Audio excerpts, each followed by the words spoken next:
Whenever you pray, pray in Yahshua's name.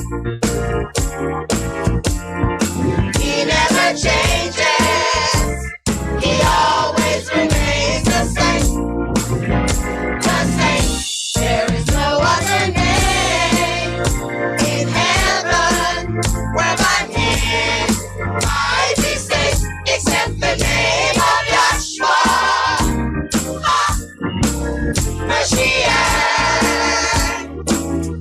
There is no other name in heaven whereby sin might be forgiven except the name of Yahshua. Mashiach.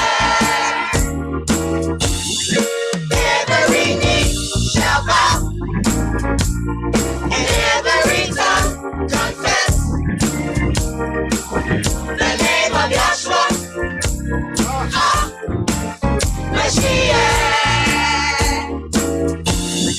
Every knee shall bow and every tongue confess the name of Yahshua. Mashiach. There is no other name in heaven whereby men might be saved except the name of Yahshua. Mashiach. There is no other name in heaven whereby sin might be forgiven except the name of Yahshua. Mashiach. Except the name of Yahshua. Mashiach. Except the name of Yahshua. Mashiach.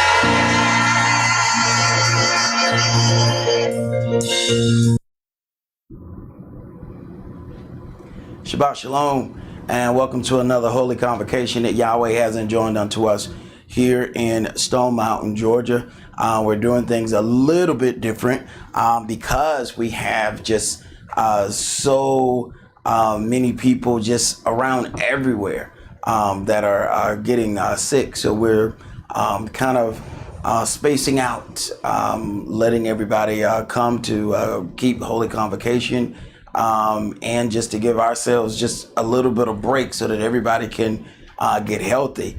I mean, we have friends and families that are in other states that are coming down with this thing, and I've been saying a lot that there's a lot of spraying that is going on for all of these people to be getting sick at the same time. We're talking NFL games, NBA games are being postponed, rescheduled because of so many people being out all at the same time. But if we think back, some things were said to us that it was going to be really serious. I think it was one of Bill Gates' statements that after this winter wave comes, they'll take it serious. And, you know, when we first heard it, you know, our immediate response was, you know, how does he know that? You know, a lot of things that have been planned are being put into place. So, but we pray that people are able to, you know, get themselves together and whatnot, so that we have some greater things in this coming toward us. So we're gonna have to keep regrouping every time, you know, something happens. We can't be those that get caught up, because we are creatures of habit. But we cannot allow our comfort zone to stop us from making the changes that we need to make when all of these things start coming forward. So we're going to first start off with the oracles. 1 Peter chapter 4, verse 7 through 11. But the end of all things is at hand. Be you therefore sober, and watch unto prayer. And above all things, have fervent love among yourselves, for love shall cover the multitude of sins. Use hospitality one to another without grudging.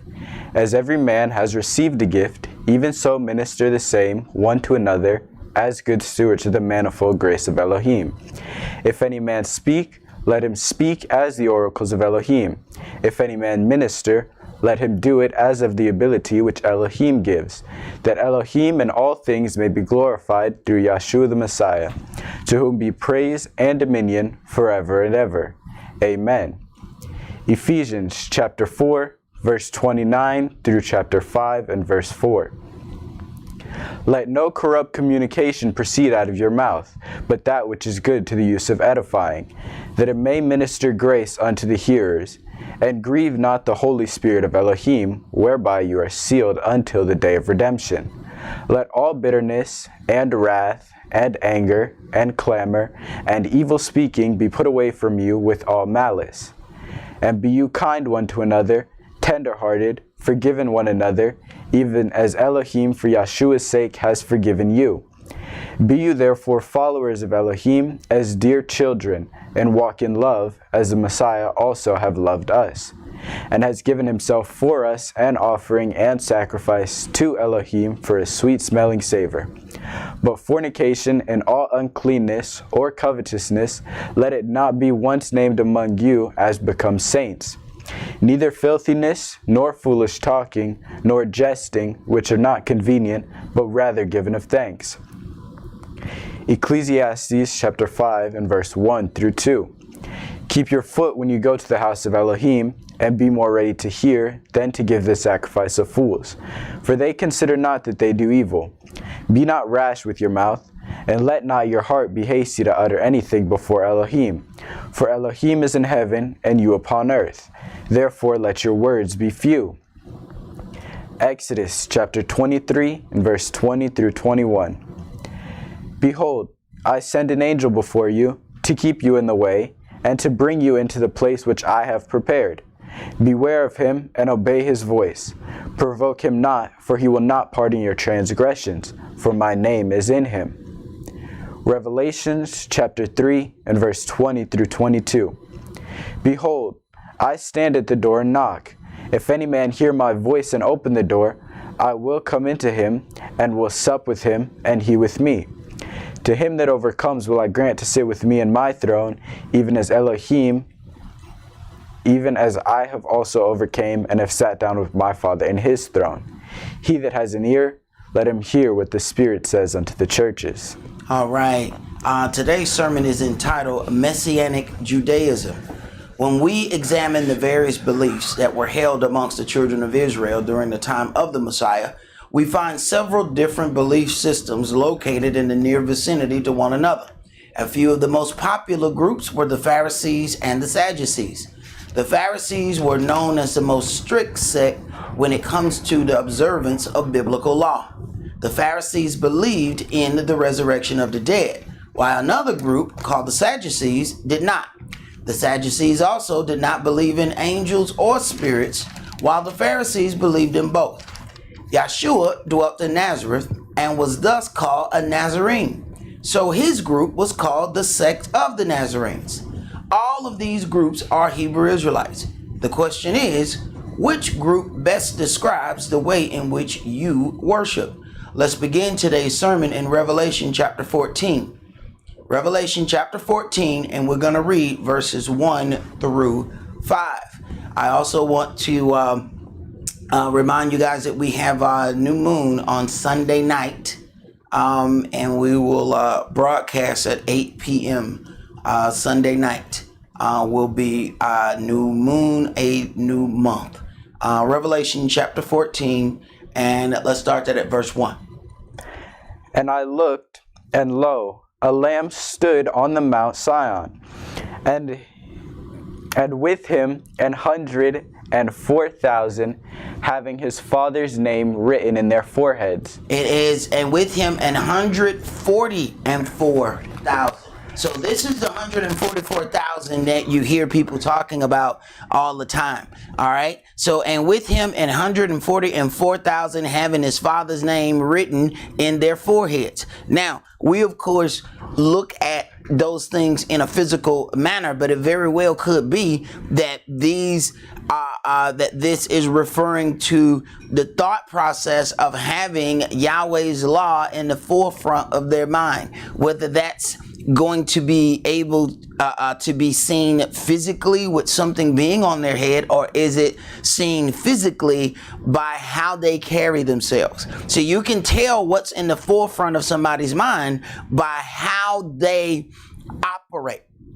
See, when a person cares about sports foremost and above everything else, it is the first thing that they do. It is the thing that they put all their time and energy in. When somebody loves video games, it is the first thing that is on their mind. It is what they do for the majority of the available time that they have. So when you talk about them having their father's name written in their foreheads, is that the thing that they think about the most? When their mouths open, what kind of words come out? Is it about a football game? Is it about a video game? Or is it about the law of their Elohim, the culture of their Elohim, how much they love their God? So you're talking about these are certain kinds of individuals, okay? And not just about their Elohim in talk. You will also see that their deeds match those things as well. Go ahead. And I heard voices from heaven as the voice of many waters, and as the voice of a great thunder. And I heard the voice of harps harping with their harps. Harpers. Harpers harping with their harps. Go ahead. And they sung as it were a new song before the throne, and before the four beasts and the elders. And no man could learn the song but the 144,000 which were redeemed from the earth. So when we deal with something about being redeemed from the earth, then we have to understand that these are the ones that are taken from the earth, whether they have already passed naturally or whether they are on the earth physically at the time when these things take place. And a lot of times, you know, people take other readings, you know, those that are there will meet the Adonai in the air. Understand, a lot of people are putting themselves in a place where that's not for everybody. When you talk about the 24 elders, understand who we're talking about. We're talking about some individuals. You know, the apostles are going to be in this with all of the suffering that these individuals went through to spread forth this word. So as he's talking about these things, some people just believe that that's going to be everybody, that everybody is going to go and be with the Adonai. And understand, he has business to take care of. And when you understand who Yahshua is and coming back and setting up a righteous, religious, and governmental system on earth, then that's why you get back in the beginning of the book and it says, you will be a kingdom of priests unto me. Not a tribe of priests. It was one tribe of priests, that was the Levitical priesthood. But the Messiah came out of the tribe of Judah. So when you go back and deal with that, then we see that he's making all of those 12 tribes priests. That's what's happening here. But what people want to do, they want to bypass the setup of Israel and put whoever they want in this list of 144,000. This is the priesthood. The rest of the nations can't be in the priesthood. He did open the doors unto the rest of the nation. And if you get your salvation, what difference does it make if you're not one of the ones standing in the front? You know, and I think that's what gives us the biggest issue. You know, a decent sized stockholder of Microsoft is better than the person who owns 100% of the raggedy 7-Eleven down the street. Okay, You own 100% of a raggedy building that's falling apart, but a person who owns a small percentage in a very large situation is living far better than the individual who owns 100% of a hole in the wall. But sometimes our arrogance makes us think that we have to be complete and in utter control of something to be successful. And sometimes that's what the push is about. And this door was definitely open unto the Euro Gentiles. So, all of those people that are teaching that, only Israel is going to attain unto their salvation, that would be first of all, a kingdom that didn't make much sense. When it says that Yeshua shall have like many crowns. Why do you have many crowns if you are only the king of one nation? It doesn't make any sense.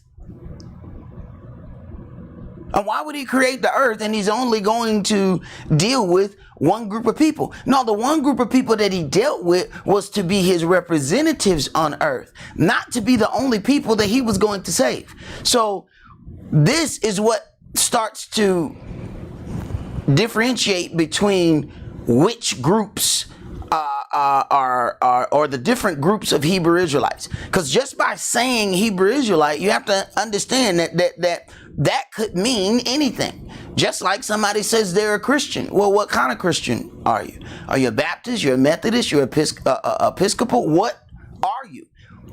So something has to be said to make the distinction between these various groups. Go ahead. These are they which were not defiled with women, for they are virgins. Now, people have to find a totally different way when it comes to this. Everybody want to say that they are a part of the 144,000. Then when you get down to these things here, these are they which were not defiled with women. We know that in the physical sense, when a man lays with a woman, at that point, they both become unclean until the sundown. Well, it says these were not defiled with women. Not that a woman defiles a man. It's talking about the unclean state that a man and a woman will enter into when they come together. These individuals won't have that. So everybody want to jump in line to beat 144,000 but not deal with all of the things that comes along with that. Now, if you're talking about somebody who has been redeemed from the earth and has a new body, they might have already been married with 5-10 children. But they were born again. That's a different body. That body will never be defiled with women, because remember what the Mashiach said, what Christ said. In the resurrection, they neither marry nor are given in marriage, but they are like the angels of Elohim. So that new body doesn't have the push to procreate like this natural fleshly body. That's what these individuals will have. And people just do not want to deal with that. We want to have all of the holy things, but still keep all of the fleshly things. And it's not going to work. Go ahead.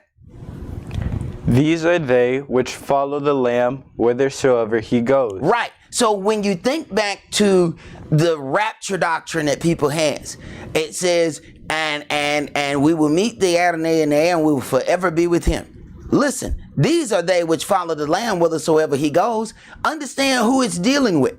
They're trying to make all of them the 144,000. Everybody won't go with him. And that should have been a question to most people. Like, okay, it's 50 million of us. How are 50 million of us going to travel everywhere Christ goes? Like, the lie doesn't even make any sense until you realize and put the things in context as to who he's dealing with. And even as Saul is dealing with the Euro Gentiles, do understand there are children of Israel scattered amongst them as well. So don't think that each and every one of these times that he's talking, he has to differentiate between which group he's talking to. Because if you read Romans 2, it's going to tell you that there's one path for the Jew, there's another path for the Gentile. The Gentile doesn't have to do all of the things that the children of Israel, the Jews, have to do. But if you are a Jew and believe that you are a Gentile, then that means you're following the incorrect path. Go ahead. These were redeemed from among men, being the first fruits unto Elohim and to the Lamb. And in their mouth was found no guile, for they are without fault before the throne of Elohim. Now, if in their mouth there is no guile, that means there's no difference of doctrine. Their doctrine automatically matches the doctrine of Yahshua. There's no guile found in their mouth. Understand what this guile is. See, this is the stuff that he warned his disciples about. Beware of the leaven of the Pharisees and the Sadducees. Then they understood later that the leaven of the Pharisees and the Sadducees was the doctrine that they held. Okay? So beware of that doctrine. That's guile. That's a foul thing spewing from their mouths if the doctrine doesn't match what's written in this book. And if you get down to it, the doctrine that Yahshua spoke matched the doctrine that Moshe spoke. In fact, Moshe was prophesying about the one to come that was better than him. That was Yahshua. Moshe prophesied about Yahshua. Go ahead. That was it. That was it. Let's go to Revelation chapter 7.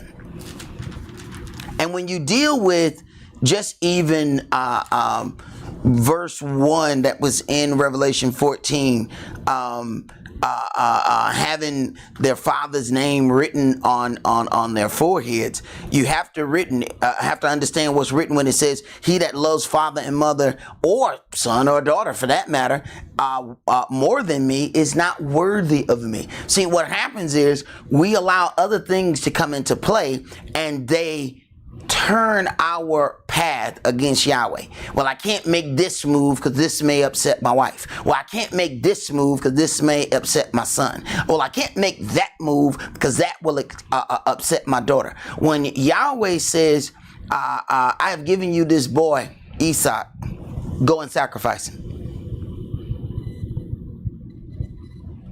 What if Abraham would have said, yeah, but his mama gonna be mad at me? But you told me that, no. He that loves Elohim, if there's anything that comes in the way of that, you're going to have some problems, because the adversary, the devil, is going to find out what that weakness is. And he's going to dangle that thing in front of your face so that you make a decision that ends up showing Yahweh that you don't love him more than the things that he has given unto you. And the adversary, the devil, is going to exploit it. He's going to go to Yahweh in every opportunity that he gets and say, you see, this who you want to use? Look at how fast he'll choose this other stuff over you. Remember, the adversary makes accusations against us day and night. Day and night. Constantly. So that's something that we have to consider. And Yahshua was giving us our little warning so that we would understand the things that are going to come at us by the adversary. Revelation chapter 7, and let's read verses 1 through 17. And after these things I saw 4 angels standing on the 4 corners of the earth, holding the 4 winds of the earth, that the wind blew not on the earth, nor the sea, nor on any tree. And I saw another angel ascending from the east, having the seal of the living Elohim. And he cried with a loud voice to the 4 angels, to whom it was given to hurt the earth and the seas, saying, Hurt not the earth, neither the seas, nor the trees, till we have sealed the servants of our Elohim in their foreheads. All right, until we have sealed the servants of Elohim in their foreheads. Until we have put the information in their minds that they need in order to attain unto their salvation. Go ahead. And I heard the number of them which were sealed, And there were sealed 144,000 of all the tribes of the children of Israel. Right. So then when you get to this whole thing of the rapture, the first thing that people have to understand is everything that is written is not written for everybody. Anytime you're reading something out of this book, you need to consider who's talking and who are they talking to. You have to do those things, otherwise you're going to have yourself some problems. You cannot believe that everything that is written is written for anybody who picks the book up. So now this applies to you. You have to consider that. So then when it talks about this 144,000, he automatically lists where they're coming from, out of all the tribes of the children of Israel. Now, why is that important? Because as you get down to reading this, all of the tribes are not mentioned. That's why the beginning of this is so important, because it automatically says of all the tribes of the children of Israel. This is what 144,000 are coming from. Go ahead. And I heard, Verse 5. Of the tribe of Judah were sealed 12,000.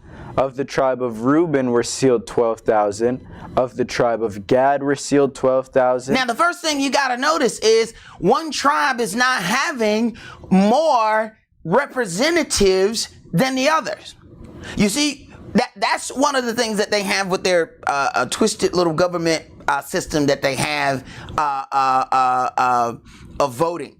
The whole thing was to make it so it wouldn't be an unbalanced situation of power, that there are certain representatives given with this electoral college situation. So then this is supposed to balance the power. Now watch, what Yahweh's doing. He first of all in verse 4 says all the tribes of the children of Israel.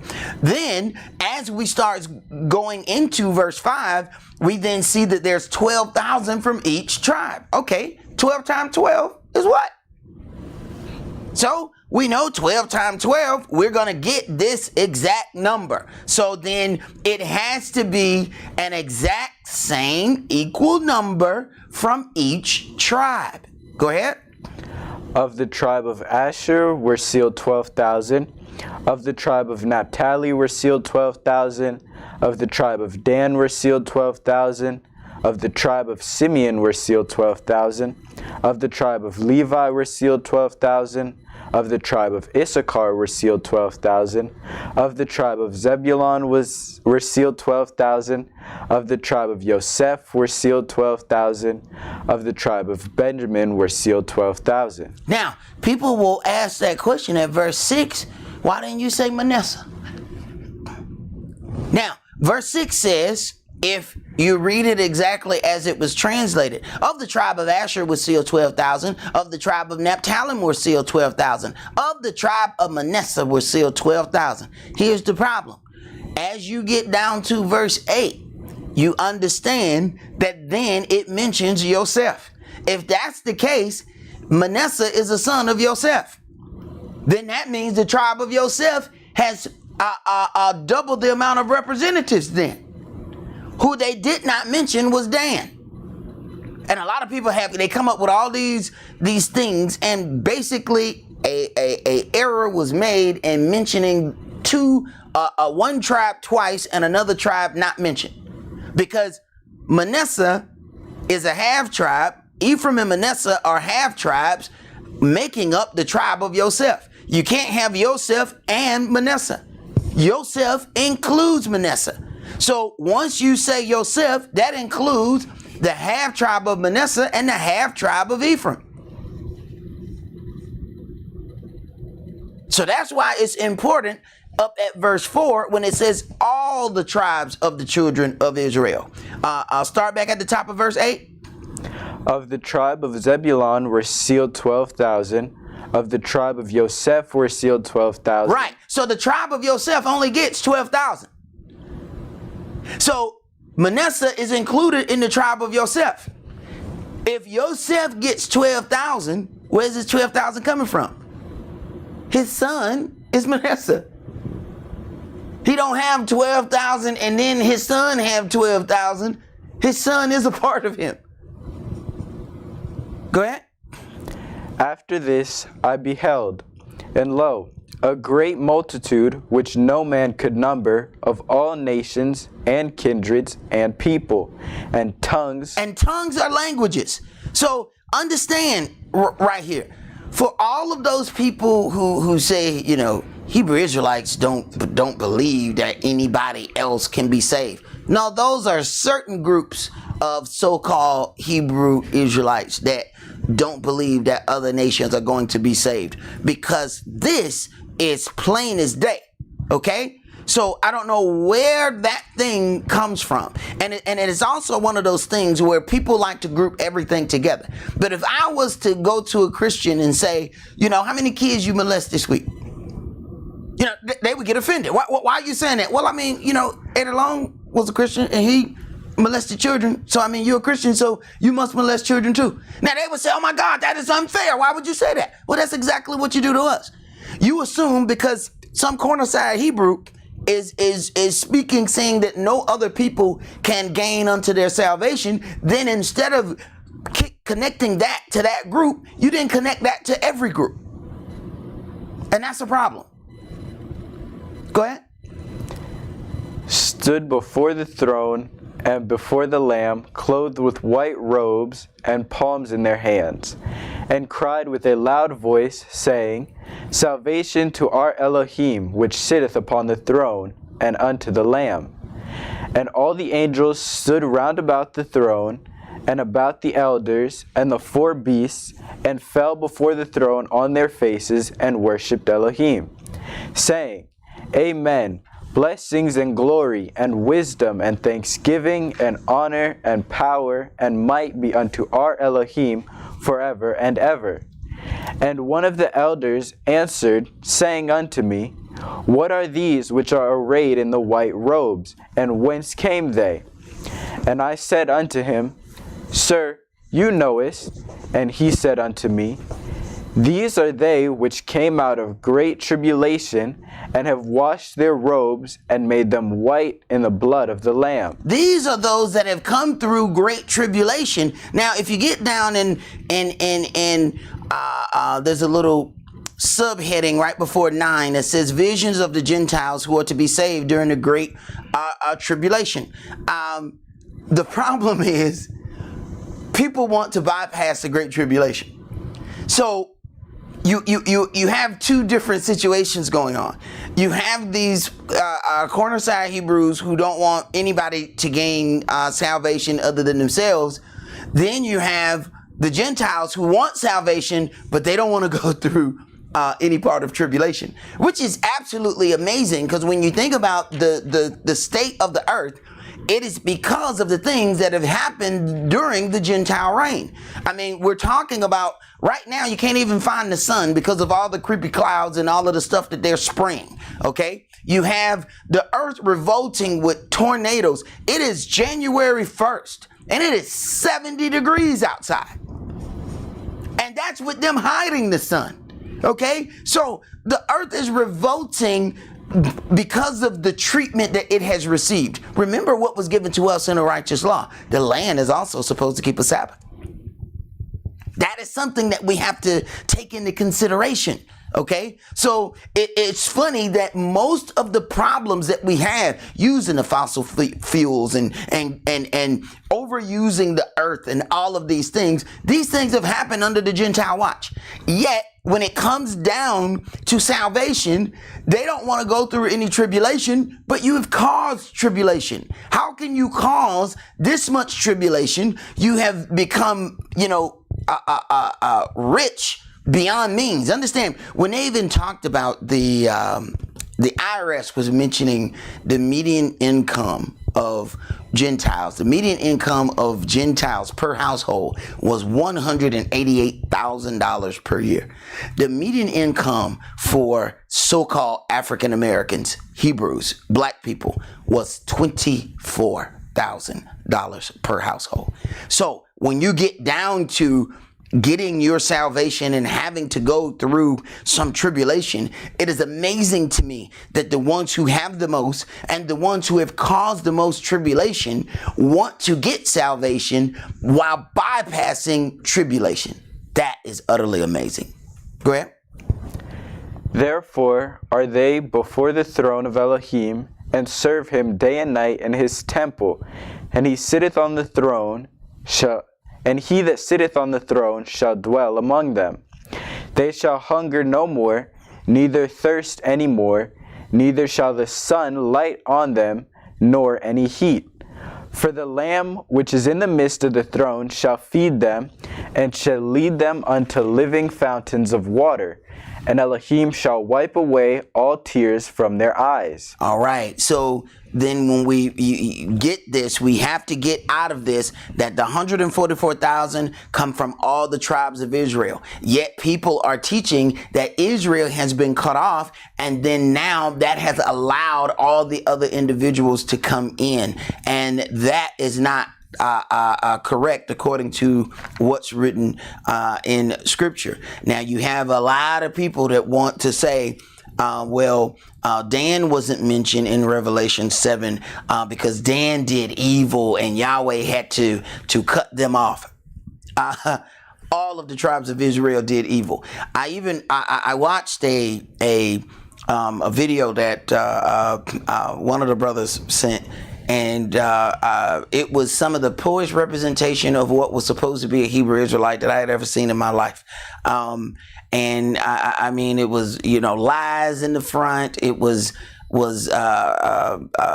just misappropriation of Scripture, and that was then, of course, marked upon everybody who keeps this culture. And that was a seriously erroneous situation. But when you get down to it, the Messiah didn't agree with all the Jews that were around. The Pharisees were Jews. The Sadducees were Jews.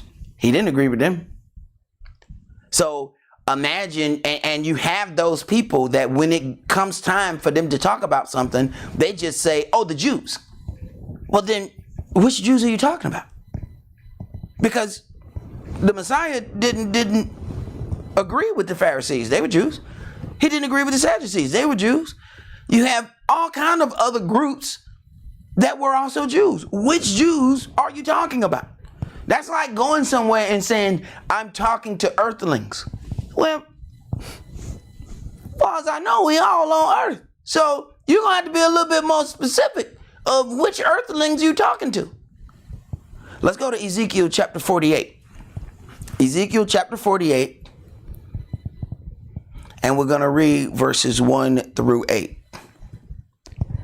Now these are the names of the tribes from the north end to the coast of the way of Hethlon.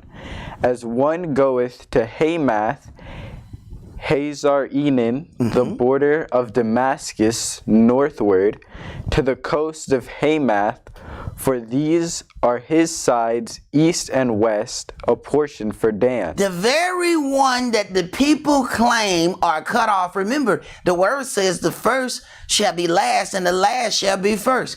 The one that people want to tell you is cut off, when you get into the future, understand, you got to back up all the way to like Ezekiel 42, and you start seeing that these are prophecies that are given about the righteous setup of the land in the future.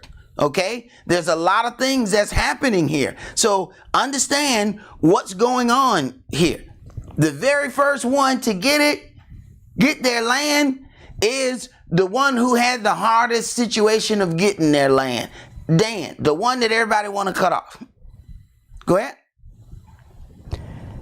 And by the border of Dan, from the east side unto the west side, a portion for Asher. And by the border of Asher, from the east side even unto the west side, a portion for Naphtali. And by the border of Naphtali, from the east side unto the west side, a portion for Manasseh. A portion for Manasseh. Go ahead. And by the border of Manasseh, from the east side unto the west side, a portion for Ephraim. And by the border of Ephraim from the east side, even unto the west side, a portion for Reuben. And by the border of Reuben from the east side unto the west side, a portion for Judah. And by the border of Judah from the east side to the west side shall be the offering which you shall offer of 25,000 reeds in breadth and in length, as one of the other parts from the east side unto the west side, and the sanctuary shall be in the midst of it. Now, when you deal with this, then that is telling you the power of Judah or Yehuda right there with the things that are happening in the midst of where they are. So you have to examine this and how it is being done. Now, if we go down, it's going to start dealing with the priests and the Levites because they are spread out. But let's, I want to go back to like verse 2. So then we got, I want to count something here. 1, 2, 3, 4. And then we got Reuben and we got Judah. The one thing you notice when we start talking about this situation of land, Ephraim and Manasseh are Yosef. So then anytime you're going to see Yosef and then you still see Ephraim and Manasseh, do understand that would mean they would have a double portion of land outside the other tribes. And that would be an issue. It can't be Yosef and those two. Okay. So, but that's where the confusion comes in, because Ephraim is a half tribe, Manasseh is a half tribe. If you just count Ephraim as a whole tribe and Manasseh as a whole tribe, it still comes out being a problem. So you have to understand how that's being dealt with. Jump to verse 30.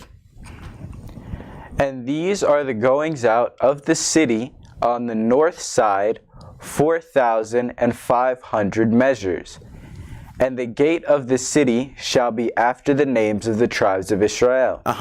3 gates northward, 1 gate of Reuben, 1 gate of Judah, 1 gate of Levi. And at the east side, 4,500, and 3 gates, and 1 gate of Yosef, 1 gate of Benjamin, 1 gate of Dan. How many gates did Yosef have? 1. 1 gate of Yosef. Keep going. And at the south side, 4,500 measures, and 3 gates, 1 gate of Simeon, 1 gate of Issachar, 1 gate of Zebulun. At the west side, 4,500, with their 3 gates, 1 gate of Gad, 1 gate of Asher, 1 gate of Naphtali. Right. So then we go through, these are all the gates, all around 4 corners, and you did not hear Ephraim or Manasseh having a gate. Why? Because their father Yosef has a gate, which then includes Ephraim and Manasseh.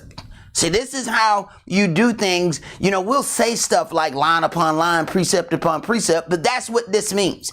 Whereas somebody will read one thing and they read that out of context, you go to another place, line upon line, precept upon precept, and put that thing back into context. So when you get to these gates, you don't see a gate for Ephraim and a gate for Manasseh, because the gate of Yosef takes care of both of those.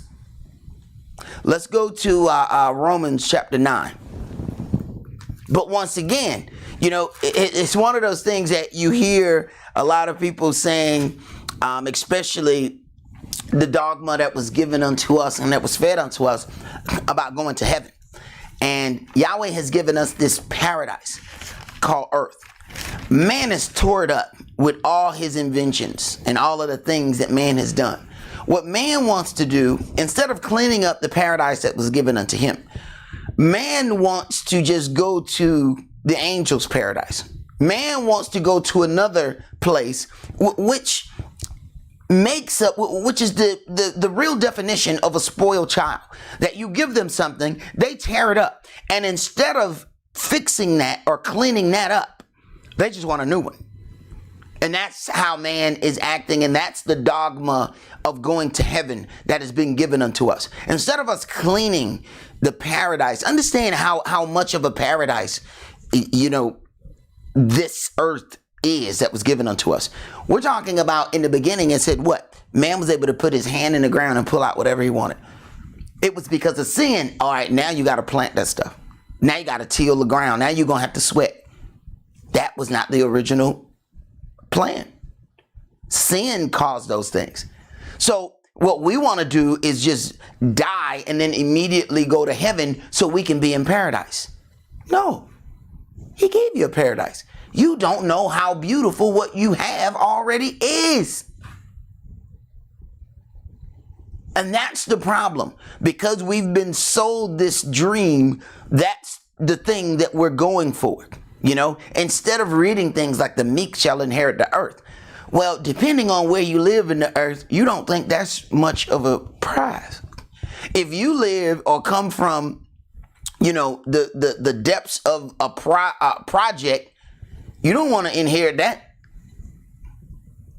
But when you go and see the beauty of the earth and understand all of these other places, then you'll be able to see, oh, this is a wonderful inheritance. Romans chapter 9, and let's read verses 1 through 13. I say the truth in the Messiah. I lie not, my consciousness also bearing me witness in the Holy Ghost, that I have great heaviness and continual sorrow in my heart. For I could wish that myself were accursed from Elohim for my brethren, my kinsmen, according to the flesh. Okay, so according to the flesh, my kinsmen, these people are like me. All right, this is Romans, this is Saul talking. Now, what does he say his kinsmen are? Go ahead. Who are Israelites? They are Israelites. So, Saul says he's an Israelite. He says, these other individuals, they are my brethren. They are also Israelites. So the New Testament is what tells me that I ought to be an Israelite.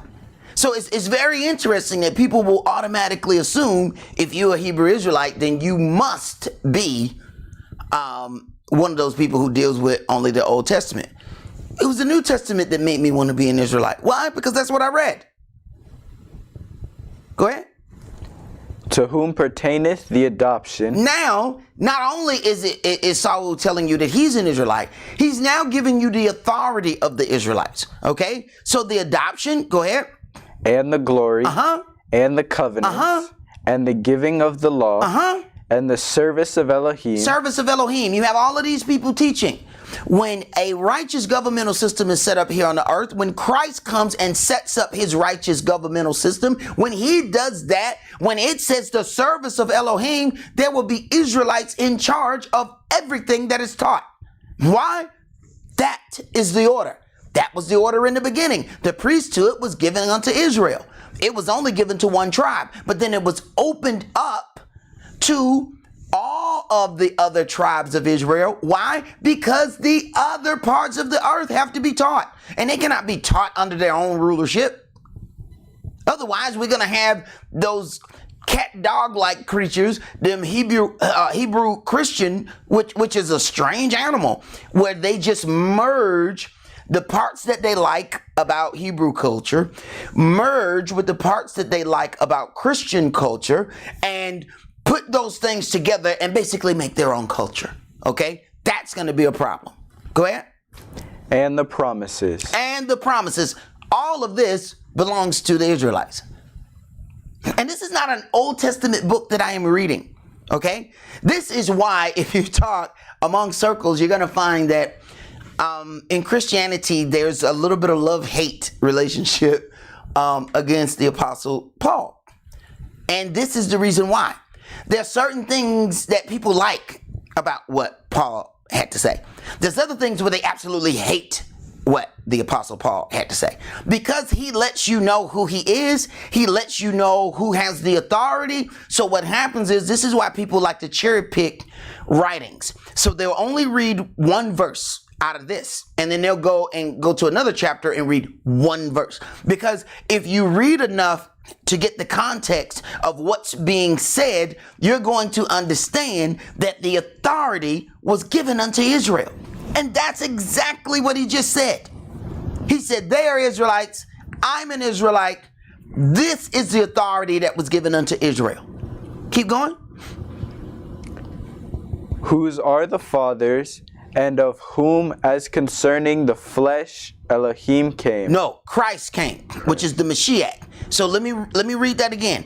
Whose are the fathers, Israelites, and of whom, as concerning the flesh. So it's talking about the fleshly body of Christ was also an Israelite. Now, why does he say the fleshly body of Christ? Because at the baptism, the Spirit of Israel, whom we are named after. See, a lot of people go into all of this thing about arguing about is it Yahweh, is it Yahweh, is it all these other names. The holy name that we were named after is Israel.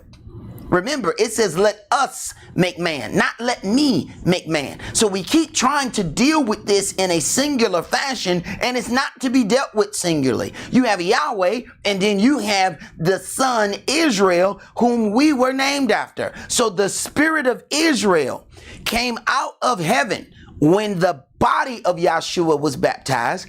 That Spirit of Israel is what descended in the bodily shape of a dove and rested upon him. At that point, you then hear Yahweh in heaven saying, this is my son in whom I'm well pleased. Now, he was 30 years old when that happened. So he wasn't his son before? No, that was the fleshly body. It was the Spirit that he was dealing with. The Spirit that entered into that body. So when it says, as concerning the flesh, he was an Israelite. As concerning the Spirit, he was Israel. The Israel. Understand that. Keep going. Who is over all, Elohim blessed forever. Amen. Not as though the word of Elohim has taken none effect, for they are not all Israel, which are of Israel. Right.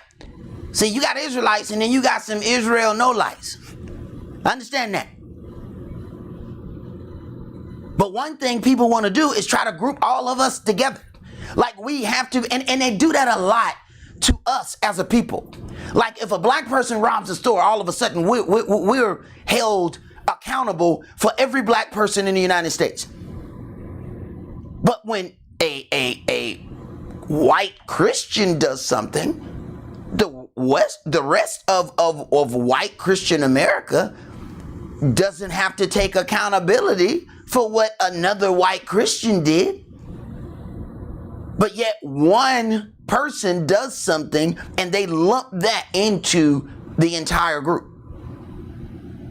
And it's amazing. Like when you watch some of the things that happen, let's say a Islamic person does something. Watch and see how many people that they all of a sudden push in Islam to denounce this particular thing. Go and denounce, what was done by this person. Why do they have to do that? I don't see Gentile Christians coming out and denouncing everything that another Gentile Christian does that's not correct. But yet everybody else is pushed to publicly denounce what another person has done. We're not responsible for that man. That man has a mouth of his own. Why are we made to deal with what somebody else has done? But that's one of the tricks of colonialism. Go ahead, bro. Neither because they are the seed of Abraham are they all children, but in Esaac shall thy seed be called. Now, why is that important? A lot of times when I heard a strange discourse, between, some people, and what they were dealing with was whether or not anybody could be saved other than Israel. And clearly the book says that, that's not so, that other nations are gathered in. But what ends up happening, though, you find a lot of people in Christianity love to use the situation of Abraham and say, because, Abraham is the father of many nations, that this is how we are, gained. No, you are, the door is opened unto you because a door was opened not through Abraham. I need Christians to stop using that, because you're using that incorrectly. And this right here proves it. Neither because they are the seed of Abraham. Yes, he's the father of many nations, but that's not how you are able to take part in this. He opened the door unto the Gentiles, unto the other nations.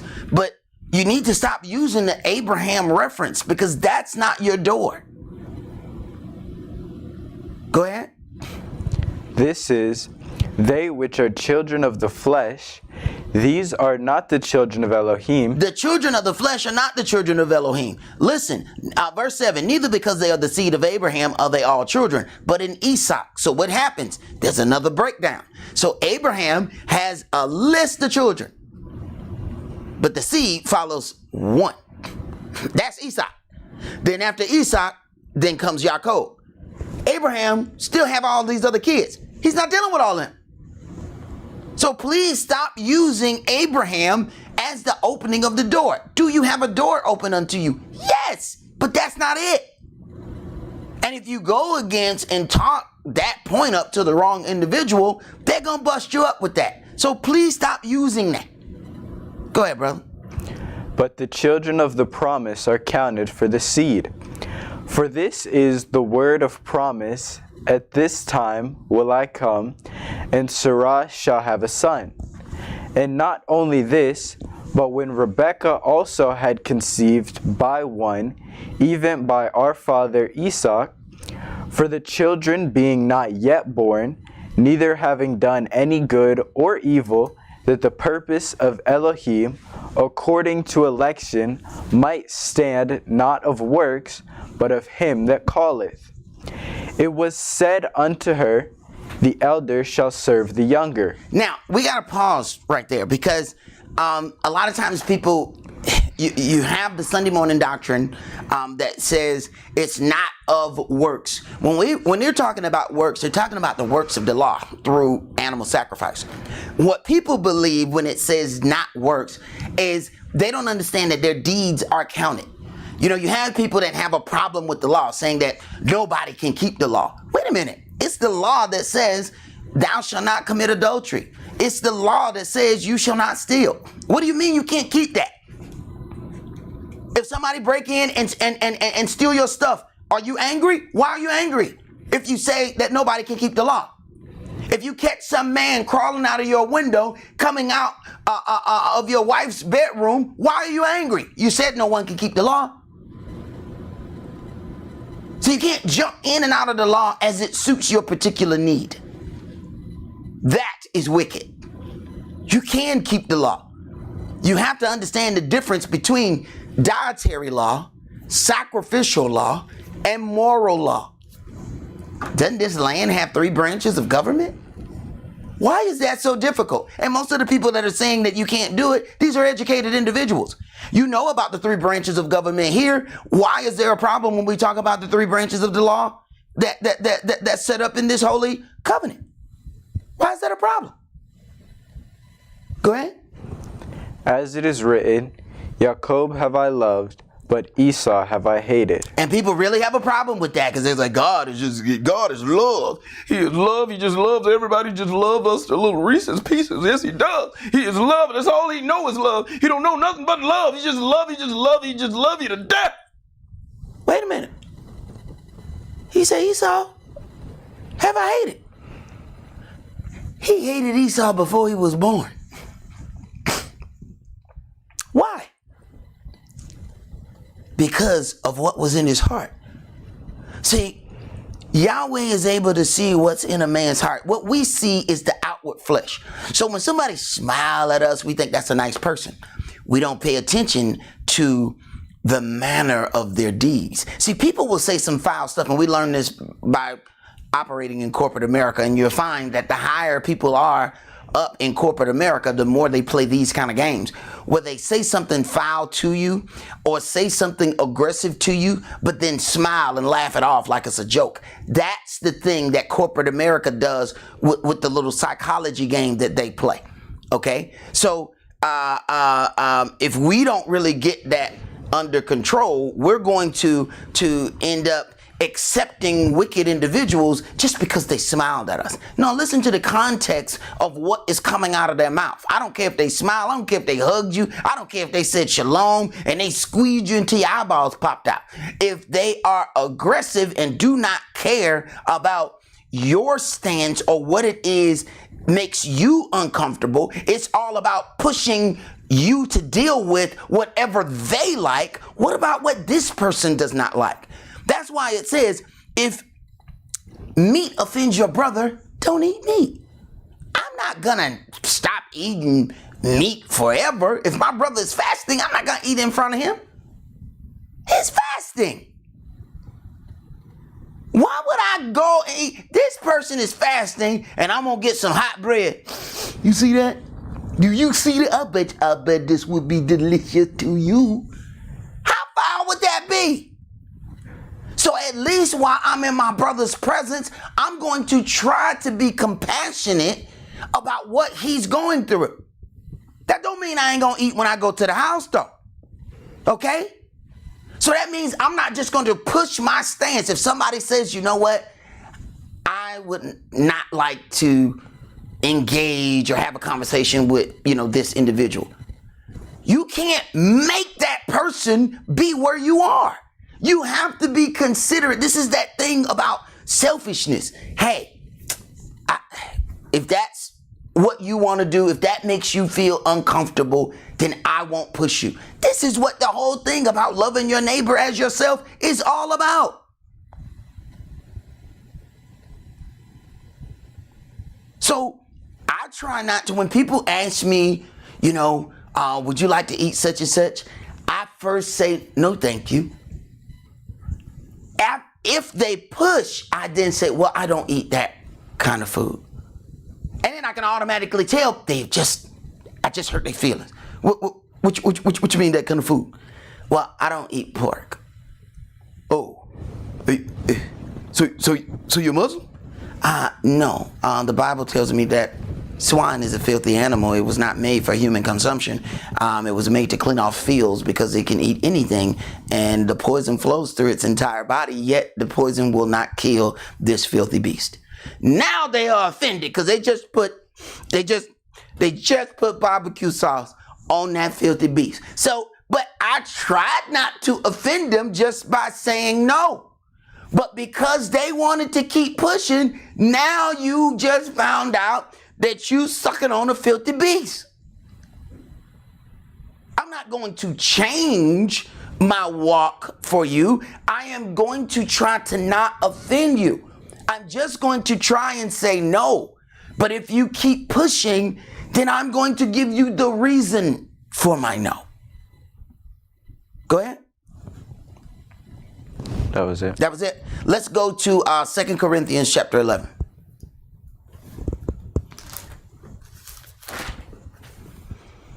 Second Corinthians chapter 11,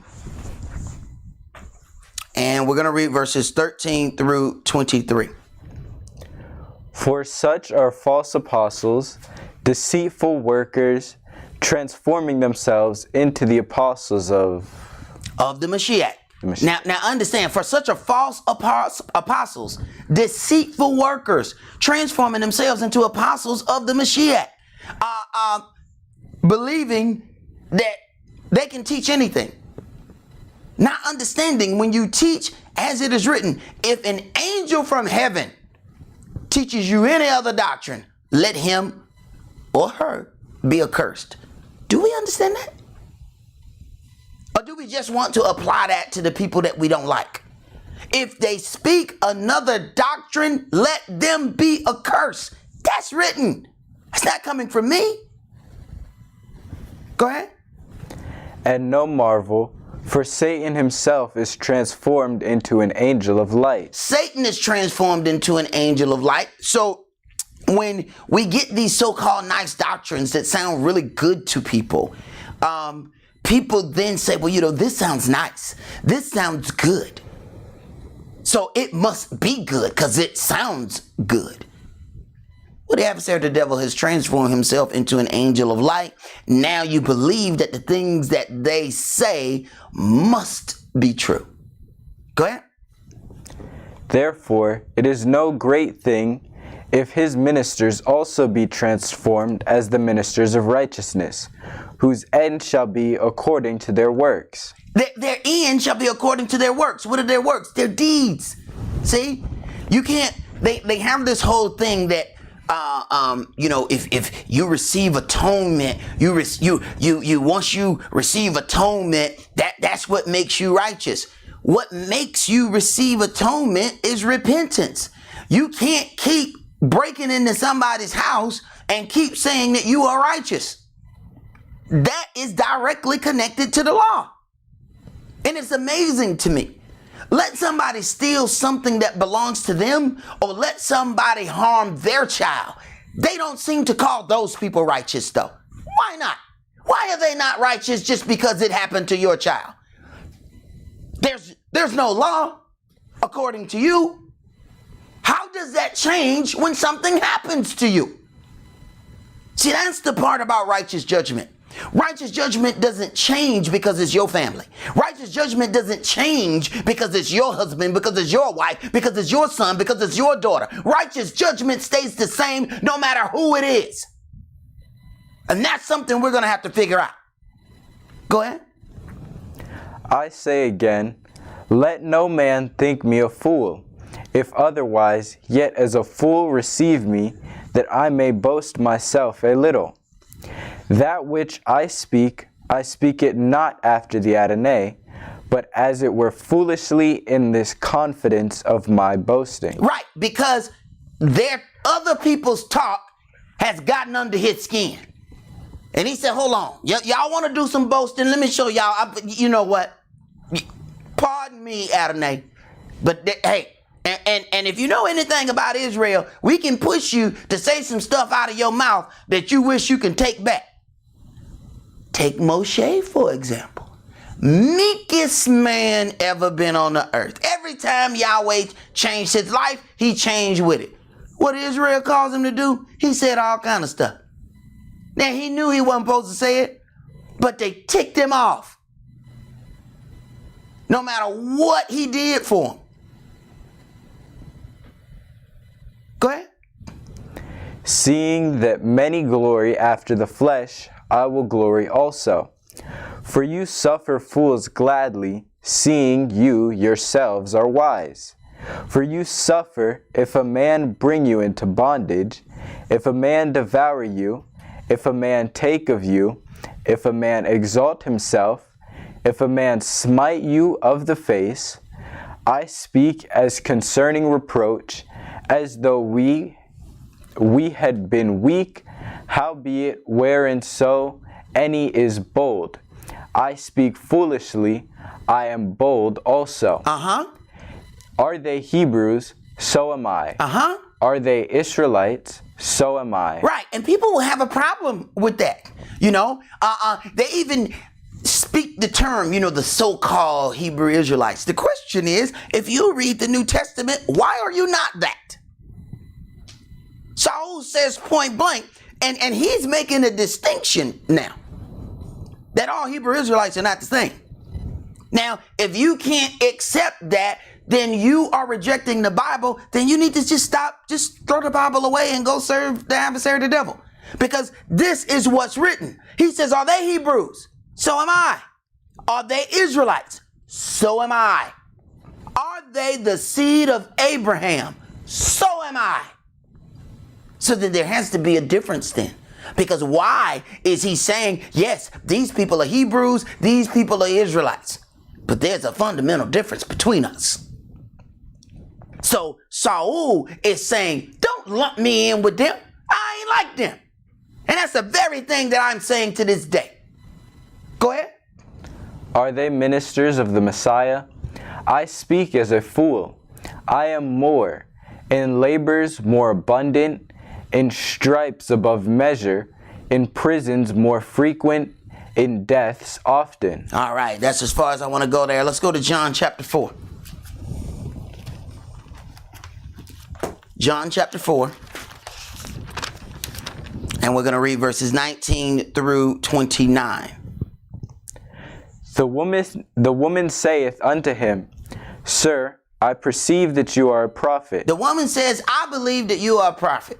Because of this conversation, and he has told her all the things that she has committed in her life concerning her private matters. Okay, go ahead.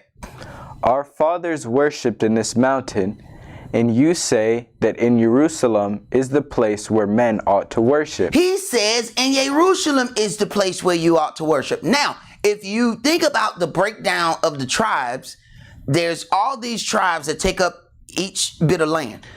If you notice, when we read all of those things, there was not a breakdown specifically for the Levites, because the Levites are spread out so that there may be priests among all the tribes of Israel. But when the nation ended up splitting into two nations, you had 3 tribes here and 9 tribes there. You then have a difference in the doctrine. Because the Levites, who are supposed to be teaching the children of Israel, they were not allowed to teach along the 9 tribes. So then they all left and came over to the tribe of Judah. That's why you don't see a setup of land specifically going to the Levites. Go ahead. Yahshua said unto her, Woman, believe me, the hour cometh when you shall neither in this mountain nor yet at Jerusalem worship the Father. You worship, you know not what. We know what we worship, for salvation is of the Jews. Now, this is Christ saying what salvation is.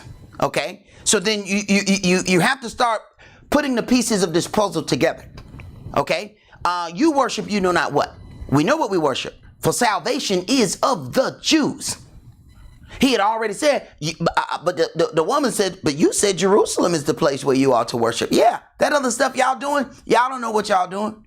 I know y'all Israel, but that stuff y'all doing, salvation is what we doing over here.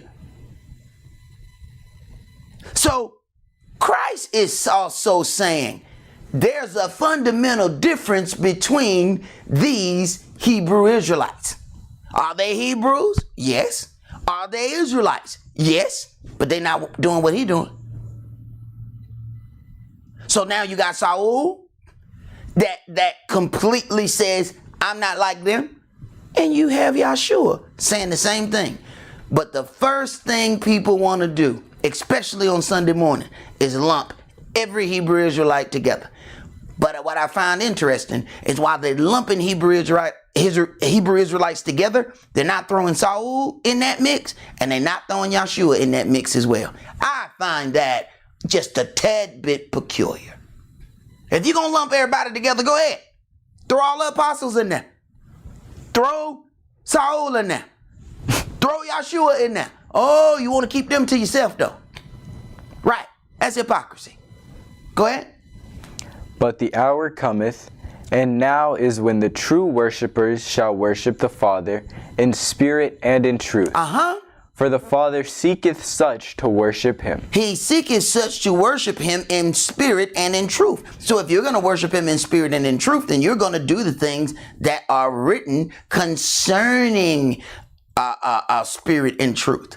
Okay? Not about the law as far as animal sacrifice, because we already have a sacrifice that was better than any animal you can ever find. After a sinless man has been sacrificed, no goat will do. No lamb will do. But that has nothing to do with dietary law or moral law. It is still illegal to steal out of somebody's house biblically or steal something that belongs to them. You can't say that the law is done away with, but then you cry foul every time somebody takes something of yours. Go ahead. Elohim is a spirit, and they that worship him must worship him in spirit and in truth. The woman saith unto him, I know that Messiah cometh, which is called Christ. When he is come, he will tell us all things. Now we have something now. So when we talk about Messiah, we have the term, this is where the term Messianic comes from. The Messiah whom they call Christ. Christ said salvation is of the Jews. Now you see how these words are then coming together. You have the Messiah whom they call Christ. Then you have the children of Israel. Even there's a division in that, because he said salvation is of the Jews. Understand, that is only representing the one kingdom, which had Benjamin, Judah, and Levi, those three tribes. So he says this is where salvation is, what the Jews are doing. So now you have the Messiah, who is a Jew, telling you that salvation is of the Jews. Interesting. Keep going. Yahshua said unto her, I that speak unto you am he. And upon this came his disciples, and marveled that he talked with the woman. Yet no man said, What seeketh you, or why talketh you with her? The woman then left her water pot, and went her way into the city, and saith to the men, Come see a man which told me all things ever that I did. Is not this the Messiah? Is not this the Messiah? So then we have to start putting the pieces of the puzzle together. The Apostle Paul says that they are Hebrews, but so is he. The Apostle Paul also says they are Israelites, but states that so is he. So there is a fundamental difference between him and them. We must understand that the term Hebrew Israelite could mean that you believe in the Old Testament only. It could mean that you don't believe in the Messiah. As we see, there were different sects or groups of Jews, so something must differentiate one from another. We are Messianic Jews, which means we are Jews who believe in the Messiah, whom they call Christ. The term Jew or Yehudim designates who we are. Messianic designates what we believe. We are Jews that believe in the Messiah. Thus, we are Messianic Jews, and we practice what is called Messianic Judaism. And this is something that we have to separate from these cornerside Hebrews. They like to put us all in the same category, okay? They want to put us in the category with these cornerside Hebrews and say that we're all the same. But understand, this is why I'm beginning to lean away from even the term Hebrew Israelite. Why? Because the Pharisees were Hebrew Israelites. The Sadducees were Hebrew Israelites. Yahshua and the sect of the Nazarenes, they're Hebrew Israelites. But none of that, there's another breakdown, okay, that comes after that. And that breakdown is where you then deal with the ones who followed the teachings of the Messiah. See, you got Jews. Salvation is of the Jews. Then you have those that followed the Messiah. Those are Messianic Jews. That is what we believe in. We believe in Messianic Judaism because salvation is of the Jews. So when that's going to describe us, okay, and what we do. When somebody just says they're a Hebrew Israelite, now you got to try to figure out, are they a Pharisee? Are they a Sadducee? Are they one bookers? You know, the one bookers, they only believe in the Old Testament. Then you have some that are two bookers, but they still don't believe in the parts of Christ. So now you got to ask all of these questions. This takes care of all of that by mentioning we are Messianic Jews. we practice Messianic Judaism. Okay, let's go to Revelation chapter 5. And it is amazing that here we are still facing the same things that the Messiah faced, having to differentiate himself from the other groups of Jews. Imagine that. Over 2,000 years later, we're doing the same thing that he has had to do. Revelation chapter 5, and let's start that at verse 1. And I saw in the right hand of him that sat on the throne a book written within, and on the backside sealed with 7 seals. And I saw a strong angel proclaiming with a loud voice, Who is worthy to open the book and loose the seals thereof? Now, who is worthy to open this book? Now, remember what Saul stated about the authority given unto Israel. See, this is where things, get the so-called gray area is washed out.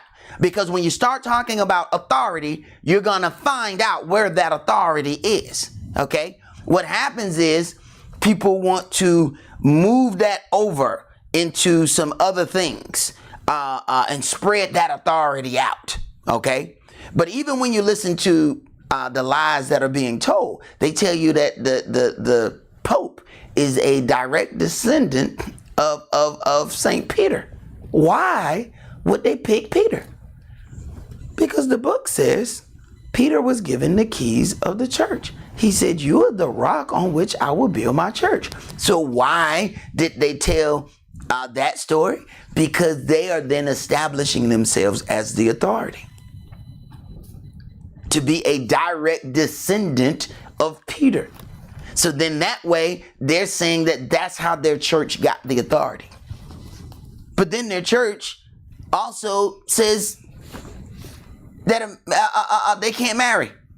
Duh. If you're a direct descendant of Peter, that means somebody had a child. But now you are saying that you're not going to engage with a woman, so there will be no descendants after you. Sometimes you have to really say some doctrines out loud, so you can see just how much sense they don't make. That makes 0 sense. The whole thing about the priesthood is that it was handed down from generation to generation, from son to son. If you don't marry, you don't procreate, you don't have a son. But yet you say that your authority comes from you being a direct descendant? Right. Go ahead, brother. And no man in heaven, nor in earth, neither under the earth was able to open the book, neither to look thereon. And I wept much, because no man was found worthy to open and to read the book, neither to look thereon. And one of the elders saith unto me, Weep not, behold, the Lion of the tribe of Judah, the root of David, hath prevailed to open the book and to loose the 7 seals thereof. So now we're talking about authority. This very same authority that Saul talked about. And one of the elders said unto me, Weep not. Behold, the Lion of the tribe of Judah, the root of David, has prevailed to open the book and to loose the 7 seals thereof. Salvation is of the Jews. Judah, Yehudah. This is who has the authority to open the book that no one else could open. Go ahead. And I beheld, and lo, in the midst of the throne and of the 4 beasts, and in the midst of the elders stood a lamb, as it had been slain, having 7 horns and 7 eyes, which are the 7 spirits of Elohim sent forth into all the earth. Right, the 7 spirits. And we can read about those in Isaiah 11. So when people tell me that they caught the spirit, I always ask, which one? Go ahead. And he came and took the book out of the right hand of him that sat upon the throne.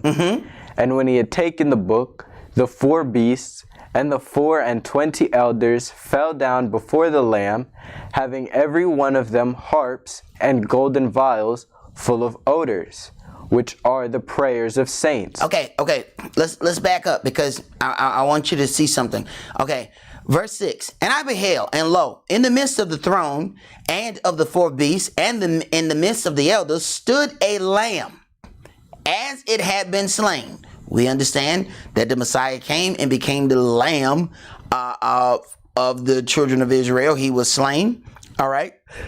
Now it says, having 7 horns and 7 eyes, which are the 7 spirits of Elohim sent forth into all the earth. Now, verse 7, pay attention. And he came and took the book out of the right hand of him that sat upon the throne. All right. Let's sit there for a second, because what people will tell you, you see all these signs, Jesus is Lord. They try to make him the Son and the Father. Okay? He's not both.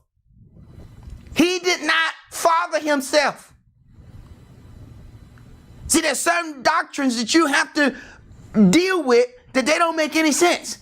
After he is on earth at the baptism, it was then said coming out of heaven, this is my son. So now we're going to make God a ventriloquist where he's in heaven, but then he on the earth, and then he talking about himself on the earth while he's in heaven, but he's saying him, but he mean me. I mean, I and we, and then him. That doesn't make any sense. He took the book out of the right hand of him that sat upon the throne. When you hear people thanking somebody, it is amazing that they always think the Son and never the Father. Go ahead. And they sung a new song, saying, You are worthy to take the book and to open the seals thereof. For you was slain and have redeemed us to Elohim. You see that? That's 2 different entities. You are worthy to take the book and to open the seals thereof, for you were slain. God wasn't slain. You were slain and has redeemed us to Elohim. So why people like to deal with this as one entity, I have no idea, because the book does not agree with that. Go ahead. By your blood, out of every kindred and tongue and people and nation, right, and have made us unto our Elohim kings and priests, and we shall reign on the earth. Right. Now, everybody want to deal with this and believe that it includes everybody. Understand, the authority goes in order. As it is written, to the Jew first, then to the Gentile. Honor and glory to the Jew first, then to the Gentile. But also tribulation and anguish. Now, people are so ready to stand in the line for glory and honor. You know what they don't want to take from us? You know what they ain't standing in line for?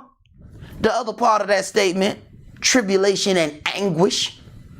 Ain't nobody standing in line to get that. Excuse me, I was late. Where's my tribulation and anguish? I'm supposed to get some of that. Ain't nobody standing in line for that.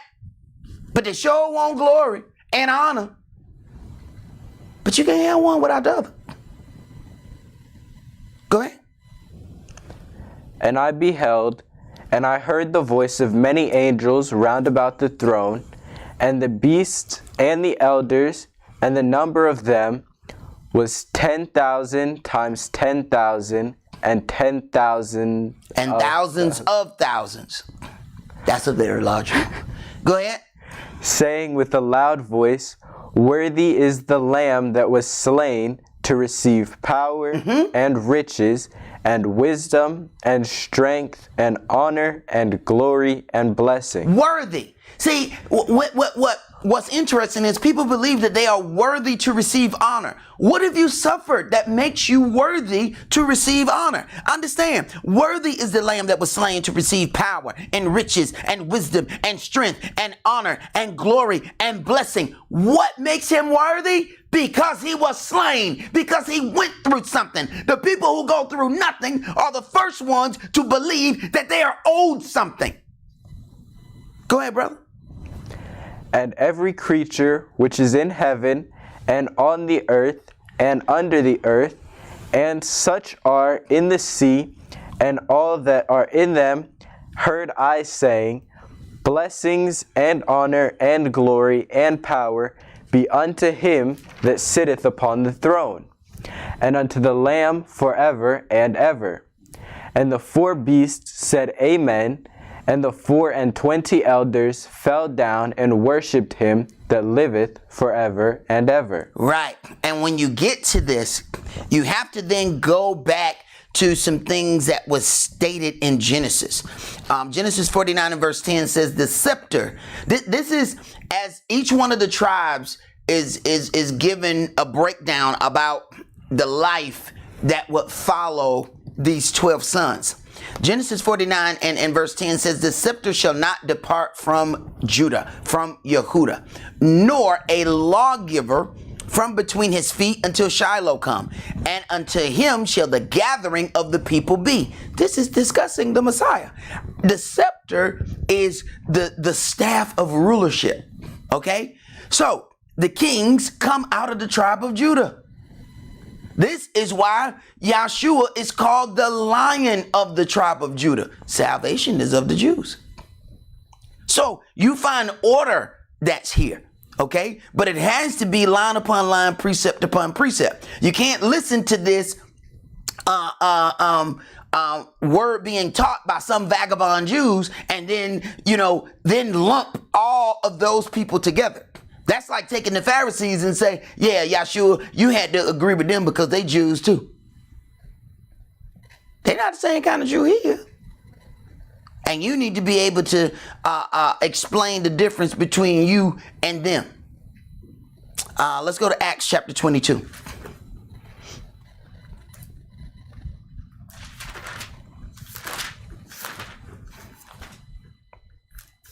Acts chapter 22. And we're going to start that at verse 1. Men, brethren, and fathers, hear you my defense, which I make now unto you. And when they heard that he spake in the Hebrew tongue to them, they kept the more silence. And he saith, I am verily a man which am a Jew, born in Tarsus, a city in Cilicia, yet brought up in the city at the feet of Gamaliel, and taught according to the perfect manner of the law of the fathers, and was zealous towards Elohim, as you all are this day. Now, what makes Saul very interesting, first of all, he's telling you we have to learn the difference when we're talking about somebody's nationality and then their ethnicity. Verse 3, I am verily a man which am a Jew, born in Tarsus, a city in Cilicia, yet brought up in this city at the feet of Gamaliel. So then he is taught the strict order of the law of the Pharisees. But because he was born in abroad, he has citizenship. Why do we think that's strange? Okay, if a Hispanic, I don't care if they came here in the inner tube, dug under a tunnel, when a child is born here, what happens?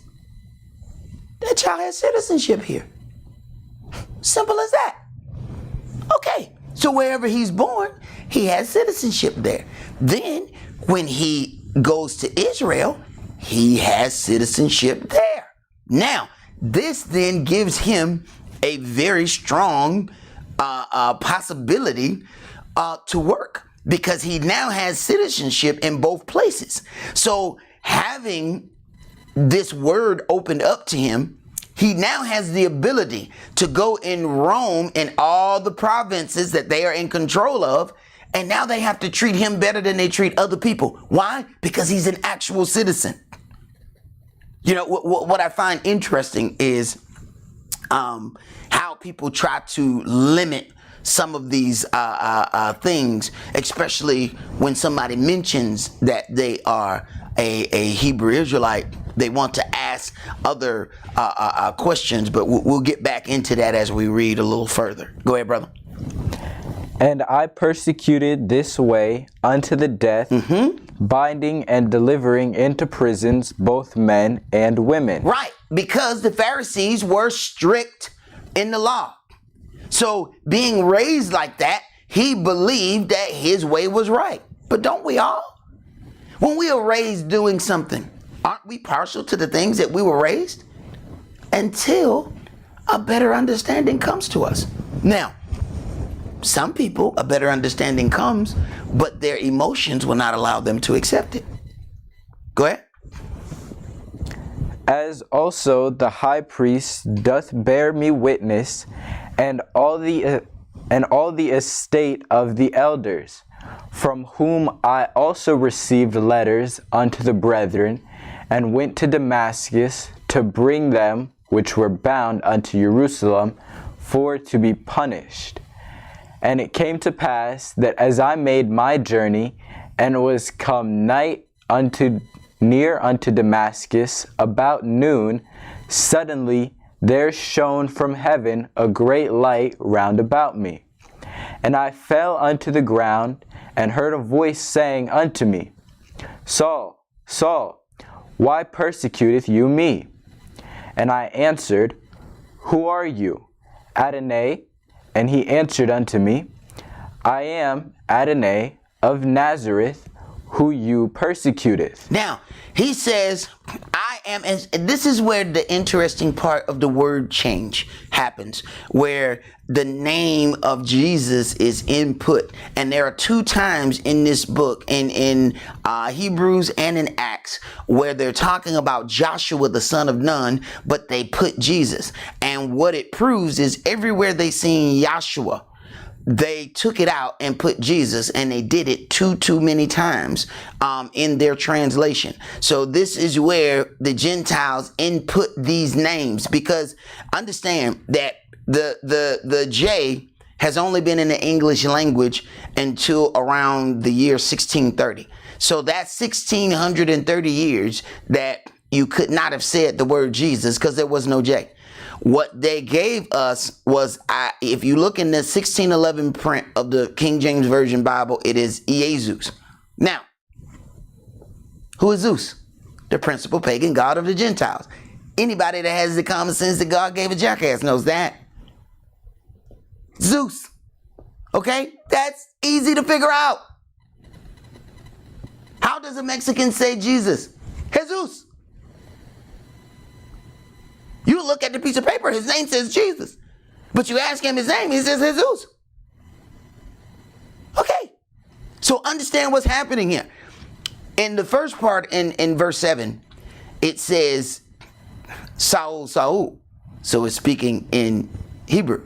But then in verse 8, it takes out the Hebrew name of Yahshua, and it puts, I am Jesus of Nazareth, whom you persecuted. You have to learn that even though the context of this is preserved, the powers that be needed to try and merge their beliefs with the beliefs of this book.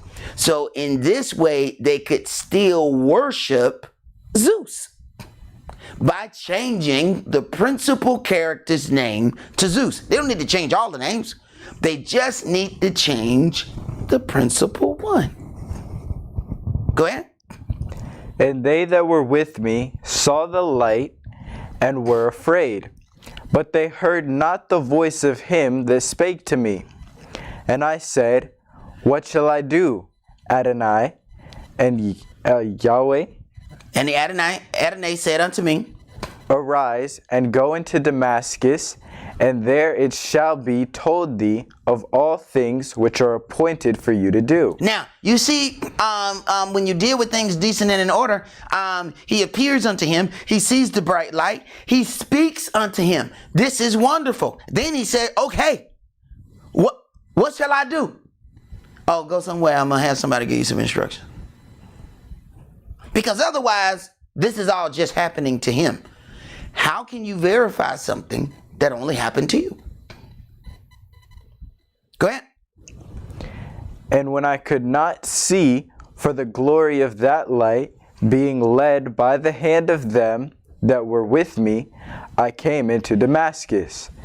and one Ananias, a devout man according to the law, having a good report of all the Jews which dwelt there, came unto me, and stood, and said unto me, Brother Saul, receive thy sight. And the same hour I looked up upon him, and he said, The Elohim of our fathers has chosen thee, that you should know his will, and see that just one, and should hear the voice of his mouth.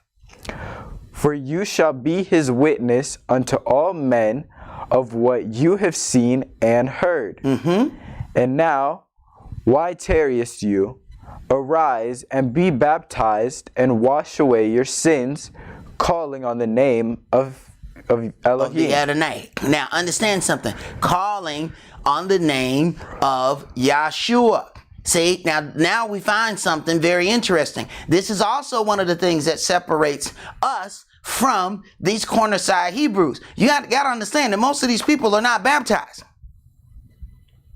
Okay? And it is amazing that educated people will still try to lump all of these individuals together. And now why tarry you? Arise and be baptized. We're talking about some of the biggest organizations around. These people have satellite organizations all over the country and outside of the country, and none of those people are baptized. That's why you'll find parts where it says, you saw the Pharisees and the Sadducees come to his baptism. And he says, basically, why y'all here? Another difference. Pharisees are Jews, Sadducees are Jews, but when they came to Yohanan's baptism, he said, why you bunch of vipers come out here? There's a difference.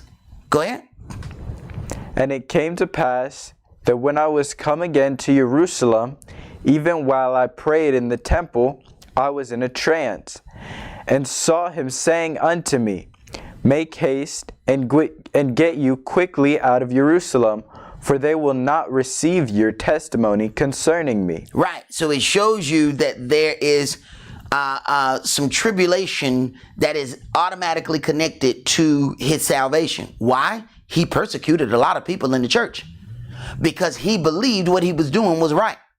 But once he figured out, once it was Yahshua got to come to him and show him that he's wrong, now he has gotten himself baptized, washed away his sins, got born again. But those people still remember what you did. He said, oh, no. They're not going to receive your testimony here. You've done too much to them here. You got to go somewhere else and spread the word. And I got just a place for you. Go ahead.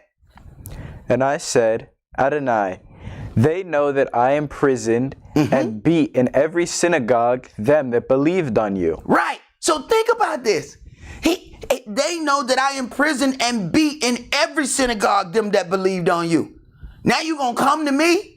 Why you didn't come to me before I beat them people? He picks the time that he is going to bring enlightenment. So this is why we speak the word. But we're not in control when somebody decides to hear that word. We may send the link of this video to somebody and they curse us out. And then 10 years later come and look at the same video and say, I have received words of salvation from the very same video that they cussed us out about. Yahweh decides when somebody hears. And as long as you understand that, it is not your job to make somebody hear. You just speak the word. What he does after that is his job, not yours. Go ahead. And when the blood of your martyr Stephen was shed, I also was standing by and consenting unto his death, and kept the raiment of them that slew him. Right. Let me hold your coat while you kill him. And he know these people, they know this. Go ahead. And he said unto me, Depart, for I will send you far, hence unto the Gentiles. Right. This is the opening of the door unto the Gentiles. This is the opening of the door unto the other nations. So this is why I want those on Sunday morning to please stop using Abraham. That is not an official door. This is the official door. This is why some people have a love-hate relationship with the Apostle Paul. Because on one hand, he tells you that he's an Israelite and he tells you all the authority that Israel has, but he's also the one that opens the door to other nations. So they love him, but they hate him. And that's something that maybe they need Sunday morning therapy for, because that's something that you're going to have to figure out right there. Okay. And there's something else that we have to deal with. When Saul is going through some of these things, you have to deal with the difference between nationality and ethnicity. Okay? So those are two distinctly different things. In verse 3, it says, I am verily a man which am a Jew, born in Tarsus, a city in Cilicia. So where somebody is born, that is their nationality. Okay? I was born in America. So by nationality, I am an American. But by ethnicity, now that's something altogether different. So then he says, I am a Jew. That is his ethnicity. See, your ethnicity is connected to the heritage or the culture that you keep. Your nationality is just the place where you live. So we in this place are called African Americans. It's rather funny because you hear a lot of times, you hear this from both sides. You'll hear this from Christians, and you'll hear this from the Jewish. They say if anybody says they're a Hebrew Israelite, I ask them, do they speak Hebrew? Well, here we are called African American.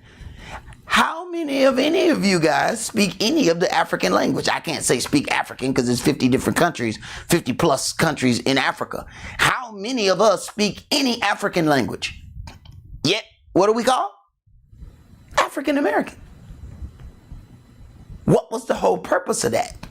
The purpose of us so-called taking the name or the term African American was to denote our nationality and our ethnicity. That's why it's two words.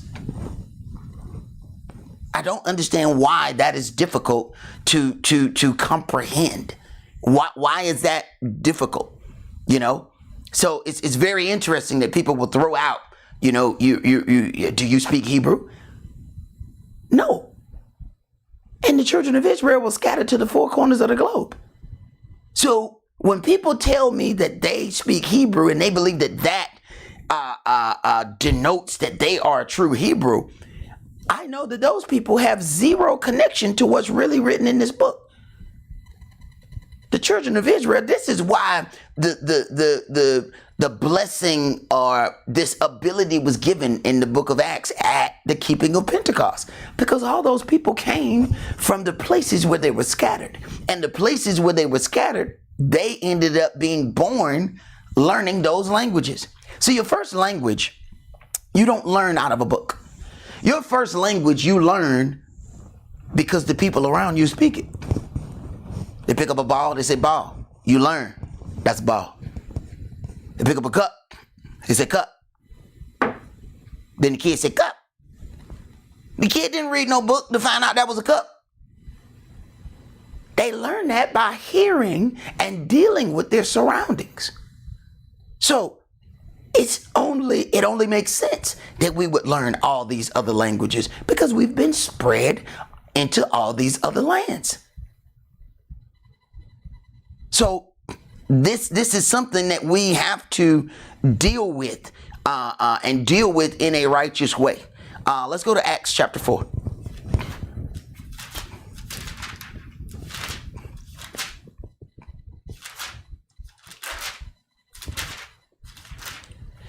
And if you haven't read that part of the gift, that people completely handle that wrong about the gift of speaking in tongues, they were able to speak in different languages as the Spirit gave them utterance.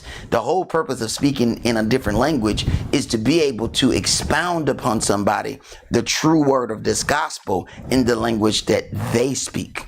So you telling them that they need to learn Hebrew, nobody would have ever learned or gotten this word. You can't go to Europe and tell them, we have the words of life. All you got to do is learn Hebrew and we'll teach it to you. No, Yahweh made sure he got somebody who already knew how to speak the language of the Europeans.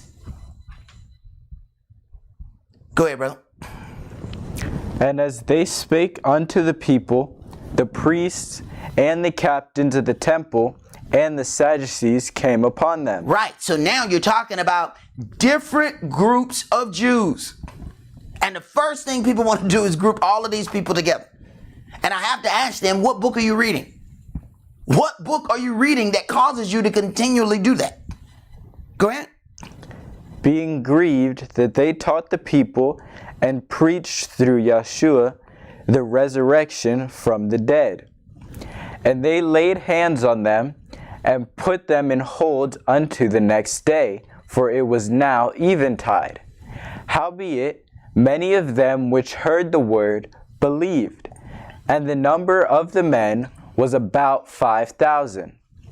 And it came to pass on the morrow that their rulers and elders and scribes and Annas the high priest and Caiaphas and John and Alexander and as many as were of the kindred of the high priest were gathered together at Jerusalem.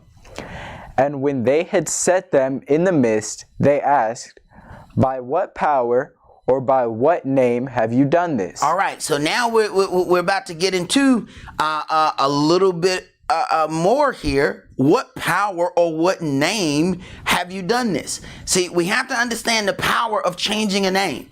Your name is the first thing that denotes who you are and who you serve. See, there was a reason why when coming into this country, we were forced to take Christian names. We watched Roots. What did they do? They beat Kunta Kinte to make him take the name Toby. Why? Toby, they said, and what did they say about the name? This is your Christian name. Take your Christian name, boy. Why? So that your name will denote the God that we serve, which then proves that you are our servant. But if they're able to keep their culture, then that's going to cause, the ruling powers to not effectively govern them. So to govern them, they need to strip them of their culture. That's why the name of Yeshua was changed to Jesus, because eventually they stripped him of his name. After giving him the Greek Latin hybrid of a name, Jesus, they were then able to give us an image of Jesus, which eventually became Jesus. They gave us a Gentile representation because they gave us a Gentile name first. See, if I say I'm going to go meet my friend Muhammad, you just got an image in your head. And he didn't look like the same image that you get when I say, hey, what does Jesus look like? Now, if I say I'm going to meet my friend Bob, you just got another image in your head. That image wasn't the same image that you got when I said I'm going to meet my friend Muhammad. So, names are very important. So this is the power of them changing the names. Go ahead. Then Peter, filled with the Holy Ghost, said unto them, You rulers of the people and elders of Israel, if we this day be examined of the good deed done to these impotent men, by what means he is made whole. Be it known unto you all, and to all the people of Israel, that by the name of Yeshua the Messiah of Nazareth. You see that? Now he's letting them know what group of Jews he belongs to. Yeshua the Mashiach of Nazareth. remember, they were called the sect of the Nazarenes. So he letting them know, oh no, I'm a Messianic Jew. I believe in Messianic Judaism. See, that's the difference between me and them. Go ahead. Whom you crucified, who Elohim raised from the dead, even by him does this man stand here before you whole. This is the stone which was set at naught of your builders, which is become the head of the corner. Neither is there salvation in any other. Pay attention, pay attention. Go ahead. Neither is there salvation in any other, for there is none other name under heaven given among men whereby we must be saved. There is none other name under heaven given among men whereby we must be saved. And people say, oh, God has many names. So when they changed this Yahshua into Jesus, now think about all of the baptisms that have been made of none effect by this name change, so that the Gentiles can continue to glorify their pagan God. Go ahead. Now when they saw the boldness of Peter and John, and perceived that they were unlearned and ignorant men, they marveled, and they took knowledge of them that they had been with Yahshua. And behold, the man which was healed standing with them, they could say nothing against it. But when they had commanded them to go aside out of the council, they conferred among themselves, saying, what shall we do to these men? For that indeed a notable miracle has been done by them, is manifest to all them that dwelt in Jerusalem, and we cannot deny it. Understand that. So they're not denying that something great has been done. They're just worried now. They're worried about their own groups. They're worried about their own power, because a notable deed has been done. It is a notable miracle. We cannot deny it. We know that this was done. We know that this person had an issue. After they came, the issue disappeared. We know this, but we got to do something. Go ahead. But that it spread no further among the people. Let us straitly threaten them, that they speak henceforth to no man in this name. Right. They threaten them that they will no longer speak to anyone in this name. This is why most people have never heard the word of Yahshua. But some preachers are coming out and standing up. Joel Osteen will turn around and say in the middle of his, I want to thank you, Jesus, Yahshua. Now, he still used Jesus, but he's throwing the real name of Yahshua out. Now, you may have, to say whatever you got to say about him. But I tell you what, that was a chance that he took to mention that. I'm going to tell you something else. He also admitted to his whole congregation that he had been keeping the dietary laws for 4 or 5 years. Hadn't even mentioned it to them. But while they all come into church and then go eat a pork chop, he wasn't eating that, because he realized that he needs to be following dietary law. You can say what you want to say, but that was a pretty big step for somebody to say on Sunday morning.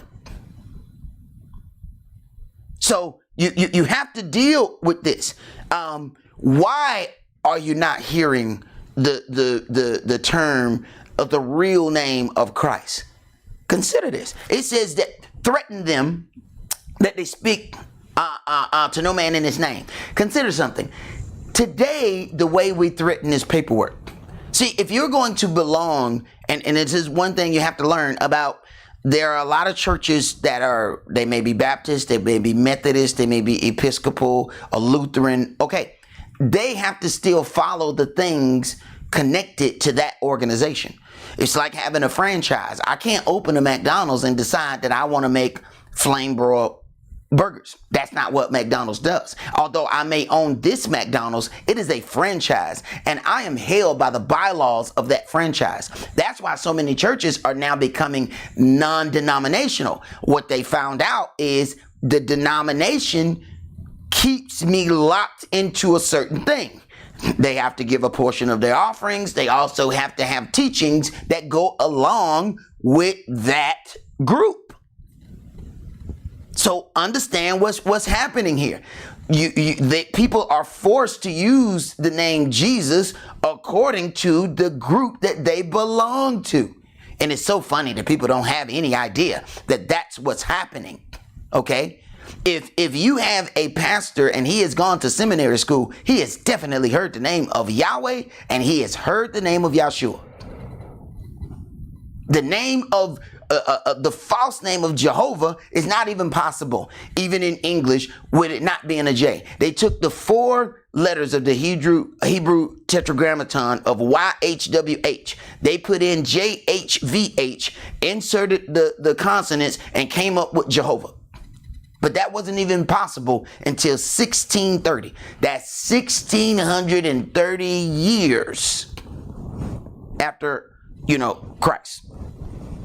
So you couldn't say Jesus. Jehovah didn't exist phonetically or speaking wise at all. Yet people want to tell you that the names are so powerful. There is none other name under heaven given among men whereby we must be saved. So what has that done to millions upon millions of baptisms? They're going to have to get it done over. Why is that a problem? When the people had heard of only John's baptism, once they heard about the new baptism in Yahshua's name, that it had repentance and the opportunity to have the Spirit, they got baptized again. Why is that a problem?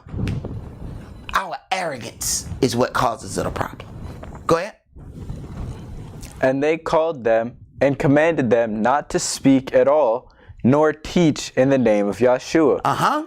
But Peter and John answered and said unto them, Whether it be right in the sight of Elohim to hearken unto you more than unto Elohim, judge you?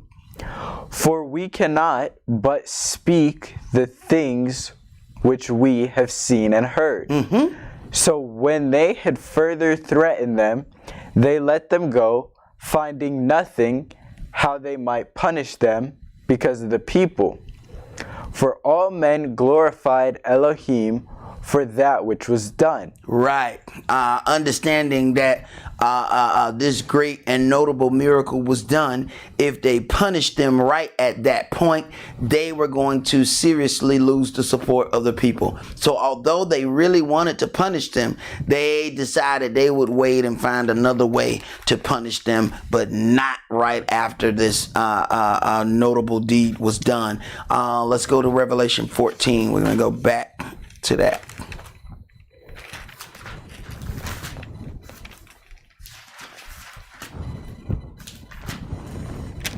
Revelation chapter 14, and we're going to start where we left off. We're going to start at verse 6. And I saw another angel fly in the midst of heaven, having the everlasting gospel to preach unto them that dwell. Having the everlasting gospel to preach unto them that dwelt on the earth. And to every nation. And kindred. And tongue. Which is a language. And people. Right. So any of these so-called Hebrew Israelites that are out teaching that Hebrew Israelites are the only ones that are going to get salvation, there is something seriously wrong with these individuals. The Old Testament does not agree with that, and neither does the New Testament agree with that. Go ahead.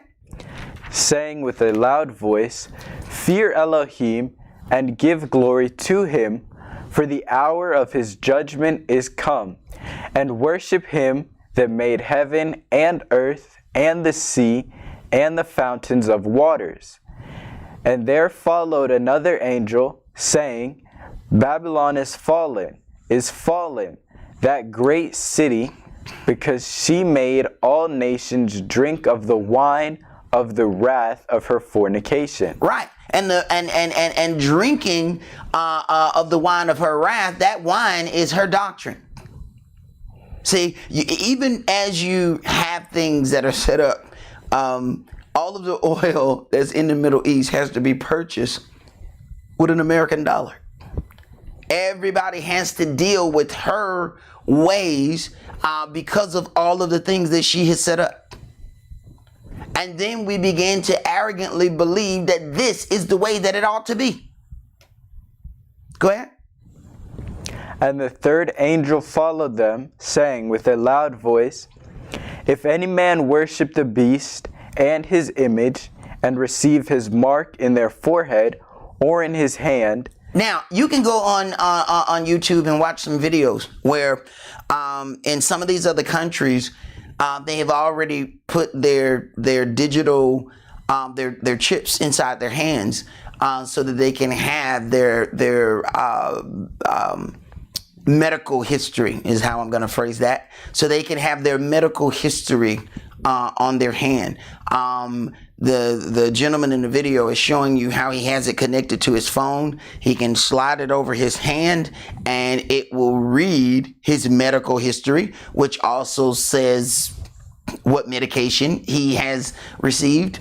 And because in all of these places where they have already started to lock down movement according to what medication you have received, they are willingly putting these things in their hands. In Europe, they already have laws. They first had a law for the dogs that all the dogs had to have a location chip. Then they moved it to cats. So this is practice. And people don't see that that's practice, because where your dog is, you're going to be. You know, they didn't see that that was part of practice. And especially if you're dealing with a Euro-Gentile, society that really, really loves their animals, okay? They really, really love their animals. So where Scruffy is, so is Bob, okay? So understand that. This was already a way of tracking from the get-go. And whenever you have a dog, the whole thing was what? You got to be able to link the dog to the owner, okay? So when you put the chip in the dog, as they did that, the owner's information is there. So that means there's a database of all the people based on the animals that they own. So there was already a database being created when they did this with the animals. Go ahead. The same shall drink of the wine of the wrath of Elohim, which is poured out without mixture into the cup of his indignation. And he shall be tormented with fire and brimstone in the presence of the holy angels, and in the presence of the Lamb. Mm-hmm. And the smoke of their torment ascended up forever and ever. And they have no rest day nor night who worship the beast and his image. And whosoever receive the mark of his name, here is the patience of the saints. Here are they that keep the commandments of Elohim, the faith of Elohim. The faith of Yahshua. Now, here is the patience of the saints. Here are they that keep the commandments of Elohim and the faith of Yahshua. Somehow there's this overwhelming thought that comes from so many different areas on Sunday morning that man can't keep the law. What do you think he just said here? Here's the patience of the saints. Here are they that keep the commandments. Commandment is law. If you don't believe that a man can keep the commandments, you're not a saint. The saints keep the commandments. Sure, all of us are going to fall short and going to sin, but sinning in continuance and sinning because you fail is something altogether different. See, there's one person that may have an accident and they bumped into somebody's car. That was an accident. Then there's those individuals who race on the street and have hit 20 different vehicles. You can't put those two in the same bowl. Yeah, they both hit somebody's car. But this one hit somebody's car because he was racing. And he done hit 19 other cars before he hit that one. This other individual just made a mistake. You can't lump those two together. You cannot call yourself a saint and you're not even attempting to keep the commandments. You can't lie, steal, do all of these things, commit adultery, say the Sabbath can be on any day, and still call yourself a saint. That's according to what's written in the book. You can't believe that his commandments are undoable. That's Satan getting in our brains telling us that we can't keep his law. Yes, you can. Your body tells you once you read this book when you're about to do something wrong. You know it's wrong. Why do you believe you can't keep that?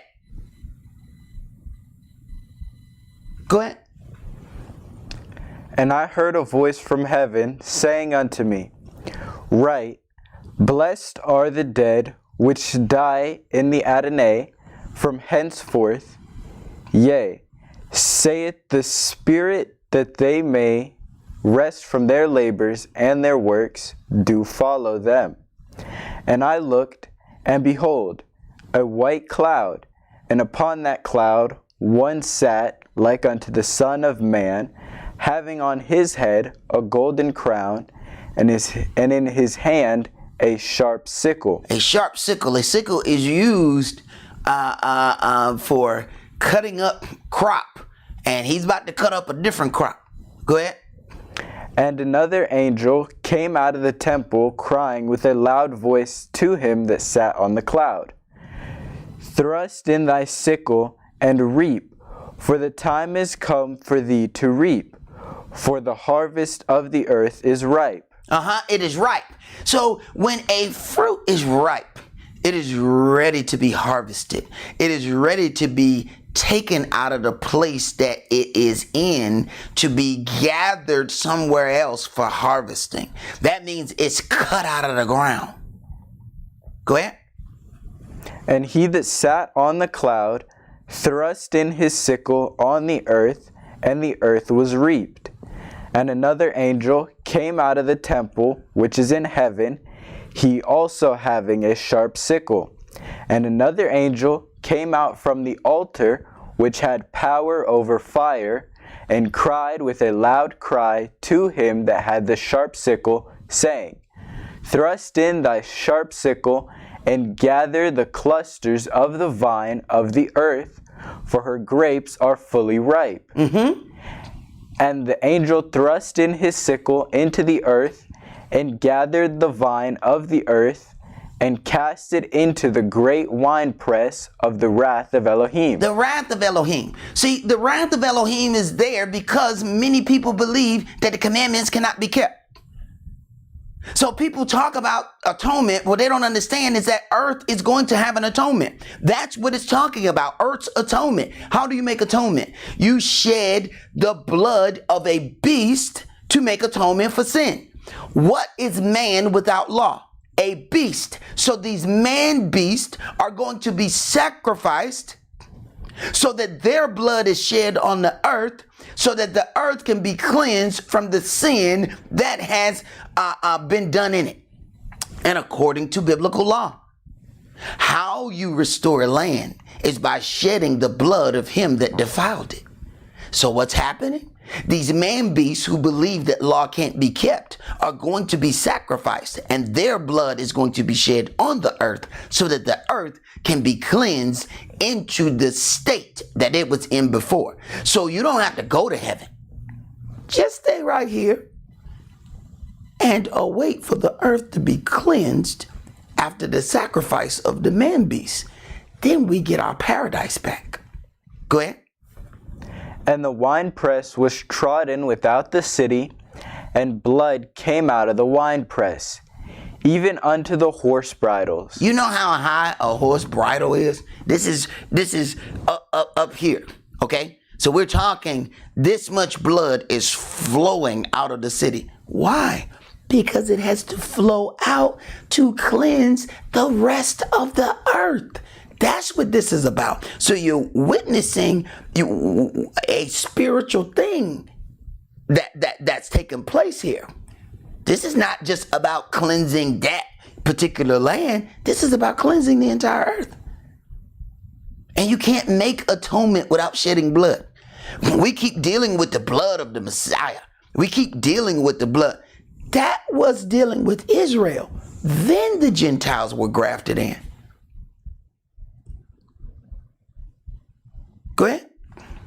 By the space of 1,600 furlongs. All right, let's go to Romans chapter 11.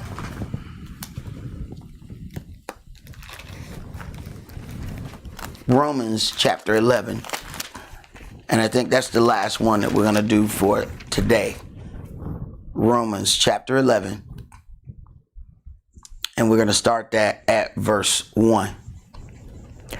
I say then, hath Elohim cast away his people? Has Elohim cast away his people? Because this is something that we keep hearing, that Israel has been done away with, that somehow this thing has been translated and given to other individuals. But let's see, this also is going to explain some of the love-hate relationship that is had with the Apostle Paul on Sunday morning. Go ahead. Elohim forbid. For I also am an Israelite. Once again, all of these epistles, these are letters, okay? And it is amazing that people have based their salvation on letters alone. And understand that's what these are. When you have Galatians, Ephesians, Philippians, Colossians, these are places where, Thessalonians is Thessalonica. Okay, so you have these places where these epistles or letters were sent. These letters were sent based upon issues of things that were happening there. You don't have the letter of the original issue. You only have the letter of the answer of the issue. Okay? So understand that. So then you have Paul, telling them his ethnicity. But somehow we find fault with that. Go ahead. Of the seed of Abraham, of the tribe of Benjamin. So he has given you his complete ethnic breakdown. I say then, has Elohim cast away his people? Elohim forbid. For I also am an Israelite. So if Israelite is cast off, then that means there's no Christianity, because all of the letters, all of these epistles that they ended up forming Christianity out of came from the Israelite here. For I also am an Israelite of the seed of Abraham, of the tribe of Benjamin. So if you do away with the Israelite, you have also done away with Christianity. Go ahead. Elohim has not cast away his people, which he foreknew. Don't you know? Don't you know what the scripture says of Elias? How he maketh intercession of Elohim against Israel, saying, Elohim, they have killed your prophets and dig down your altars, and I am left alone, and they seek my life. Right. Sometimes to stand in righteousness means you have to stand by yourself. You cannot stand with popular opinion and believe that you are going to be looked at in a righteous manner with Yahweh, our Elohim. You have to be willing to stand. If you got to stand on your own. We don't stand with popular culture. We do not stand with popular belief. We stand with what's right. Go ahead. But what saith the answer of Elohim unto him? I have reserved to myself 7,000 men who have not bowed the knee to the image of Baal. Who have not bowed the knee to the image of Baal. 7,000 men is not a whole lot of people. He said, but I got a remnant. But understand what's going on. He says, Adonai, verse 3, Adonai, they have killed your prophets and dig down your altars, and I am left alone, and they seek my life. He says, I have reserved to myself 7,000 men. Where they at? Because I don't see them. He said, I am left alone. Are you willing to stand for what's right, even if you have to stand alone? Or you have to stand with your group? You know, the Pharisees, the Sadducees, or the Hebrew Israelite sees or the Christian sees, whatever sees you want to be. You got to stand with the group? Or can you go in this book and stand on what's right, regardless of what the group says?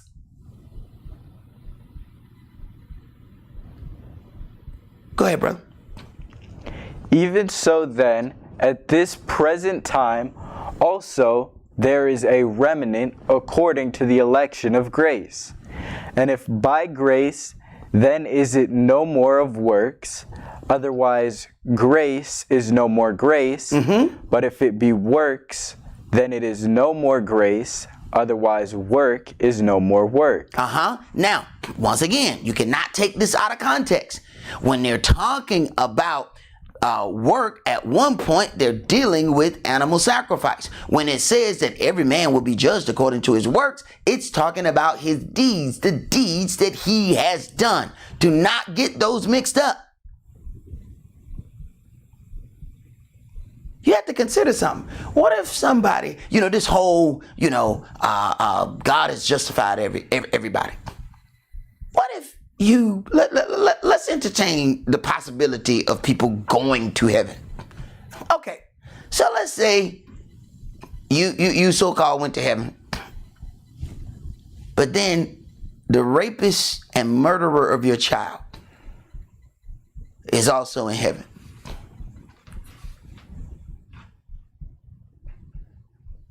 How he get there? Why is he there? And if you can rape, murder, and pillage and still go there, what good was your service? You mean you could have just had fun like this guy and done whatever it is you wanted to do and still go there?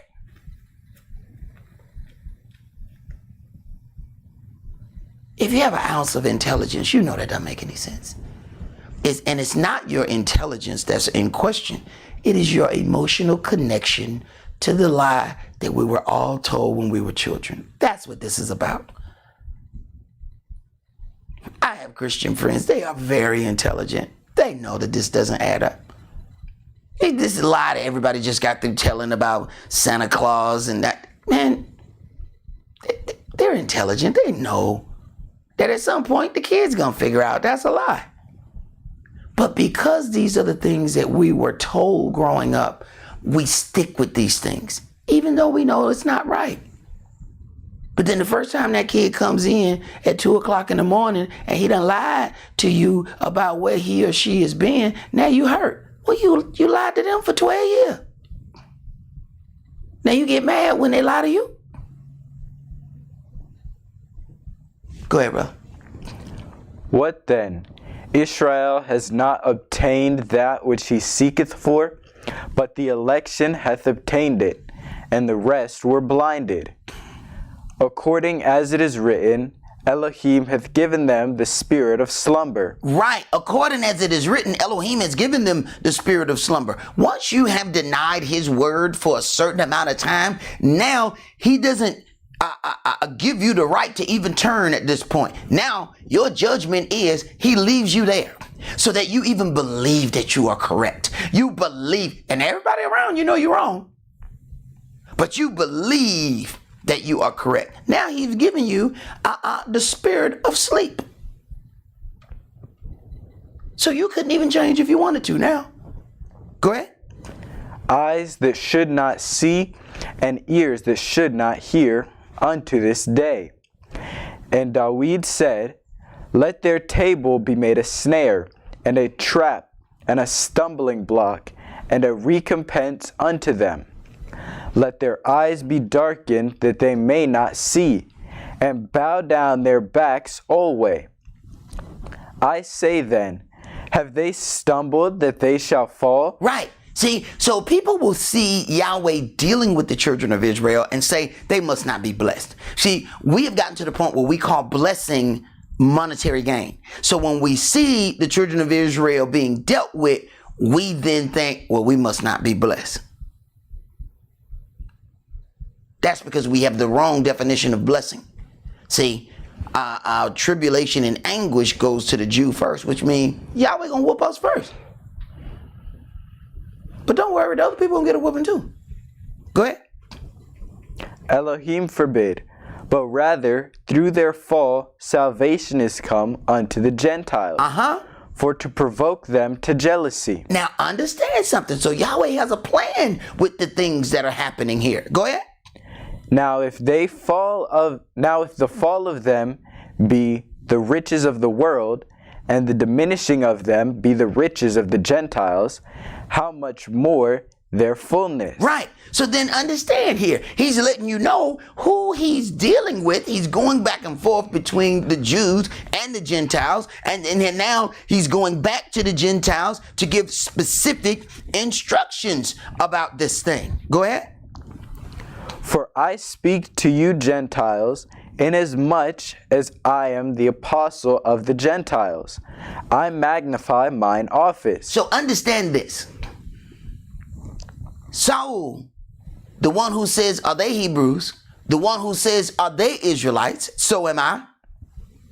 The one who proclaimed that he was a Messianic Jew because he was a Jew who followed the Messiah. He followed the Messiah's teachings. He says, I am the apostle to the Gentiles. So the Gentiles heard from the very people who most of them are denying and don't want to deal with. Those are the very ones that say that they are Hebrews and Israelites. But I must say, all the people who are Hebrew Israelites are not worth listening to. So please don't think that I am justifying them. Go ahead. If by any means I may provoke to emulation them which are my flesh, and might save some of them. For if the casting away of them be the reconciliation of the world, what shall the receiving of them be, but life from the dead? For if the first fruits be holy, the lump is also holy. And if the root be holy, so are the branches.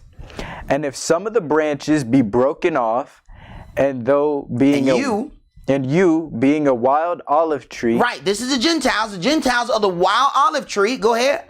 Were grafted in among them. And with them partakest of the root and fatness of the olive tree. Right. So then the Gentiles were then grafted into Israel's tree. So I don't understand any so-called Hebrew Israelite who believes that other nations are not able to have their salvation. I don't find that teaching in the Old Testament or the New Testament. So even if they're one bookers and they only believe in the Old Testament, we can go to Moshe's law and says that the stranger that is in the land, if he desires to keep the Passover, let all his males be circumcised and let him come and keep the Passover. And then you shall have one law between you as with the stranger. That was there during the Old Testament. So I don't understand that teaching. That teaching makes absolutely no sense at all. Go ahead.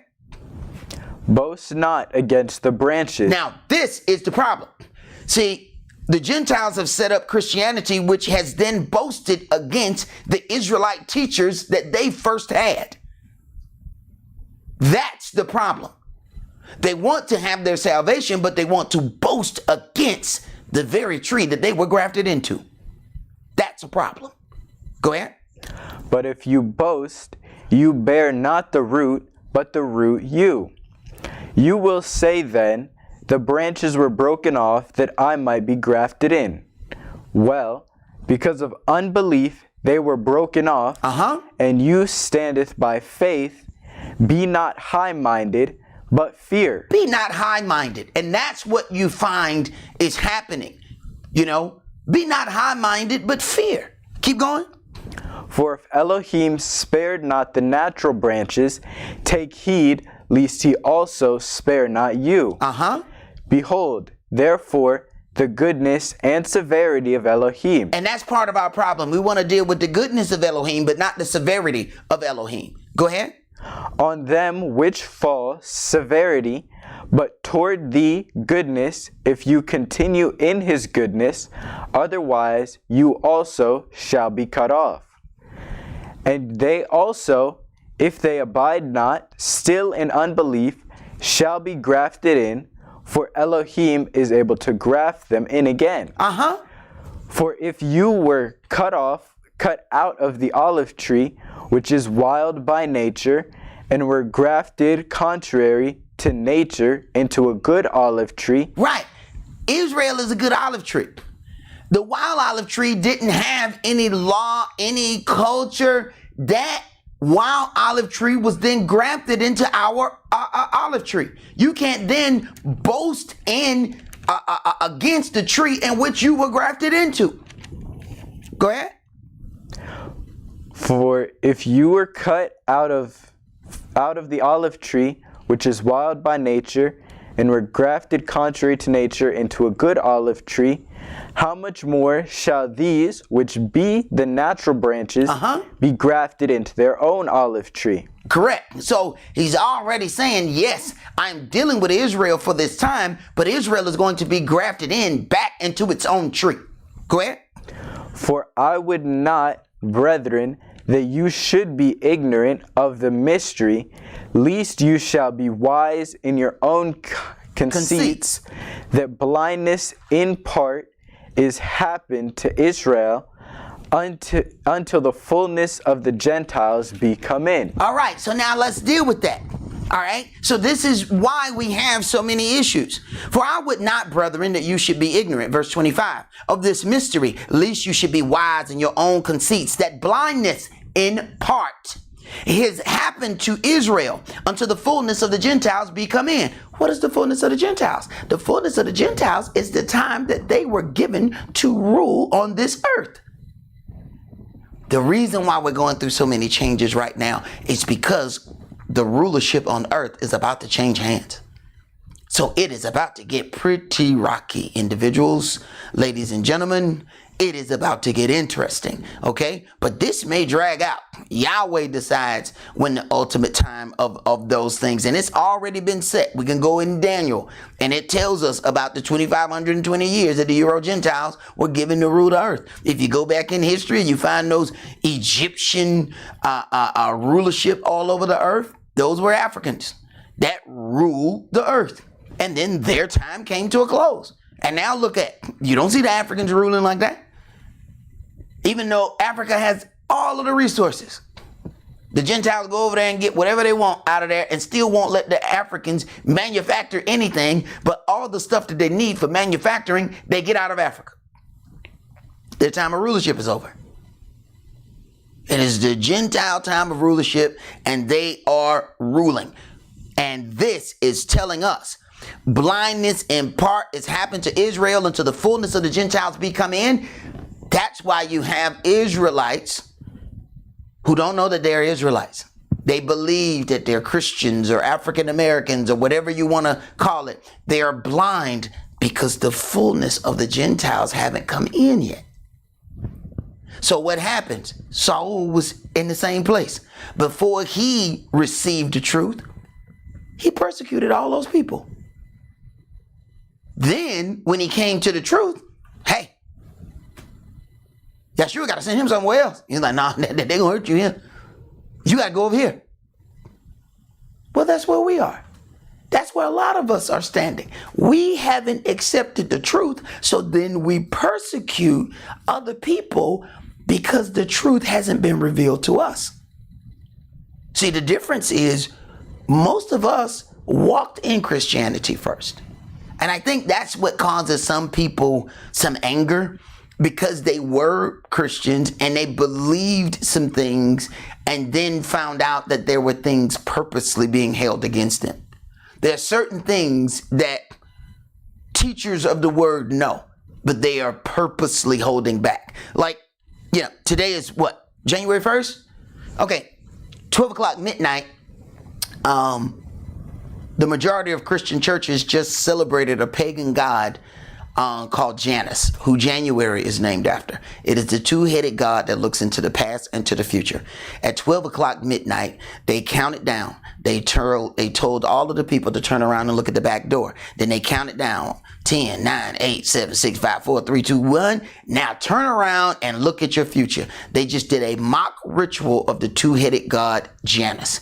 Janus is the god that looks into the past and to the future. If you look for the coin of Janus, you're going to see a coin that has a head facing in both directions. We're watching the football championships are about to come on. You're going to see a thing called the Janus Mutual Fund. You're going to see a two-headed coin. That is their emblem. It comes on every time the college football championships. Why? Because all of that happens in January. So understand, and the peak time to celebrate the pagan god Janus is December 31st at midnight. What happens? That means you were at 1 year, they count it down, and then you look toward the new year. You just operated in both the past and the present right in that instant. So understand something. These are not things that were taught. You're not going to find watch night anywhere in this book from Genesis to Revelation. It does not exist. And why is it called watch night? It is the two-headed God that watches in both directions. So you have all of these people who just showed up to keep watch night, and they believed that they did something holy. They just kept another God. They just violated the commandments, and they don't have any idea. But the pastor knew. He knew it didn't come out of this book. So somebody told him. Somebody taught him what to do. That's why some of the people get so angry. But you're not angry with the children that are misled. You're supposed to be angry with the teacher that misled the children. Go ahead, brother. Let's finish this up. And so all Israel shall be saved, as it is written, there shall come out of Zion the deliverer, and shall turn away ungodliness from Jacob. Right. He will turn ungodliness from Jacob. Jacob is the father that his name was changed to Israel. So he's dealing with the whole tribes, all of the tribes of Israel right there by saying Jacob. Go ahead. For this is my covenant unto them when I shall take away their sins. Right. He's going to be the one to take away our sins. You know, I've heard one of those vagabond Jews saying that, you know, all of these past Israelites were sinless. They were without sin. What book could you have possibly been reading to tell you some mess like that? That was a poor representation of what a Messianic Jew is supposed to be. But then again, that was not a Messianic Jew who was talking.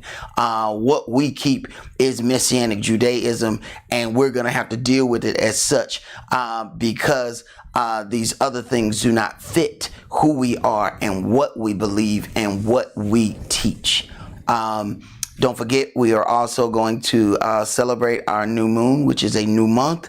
That will be tomorrow around 8 p.m. We will be broadcasting for that. That will be online as well, so you can tune in when we begin to go over those things. That's all that we're going to do for today. Remember the Sabbath to keep it holy. Shabbat Shalom.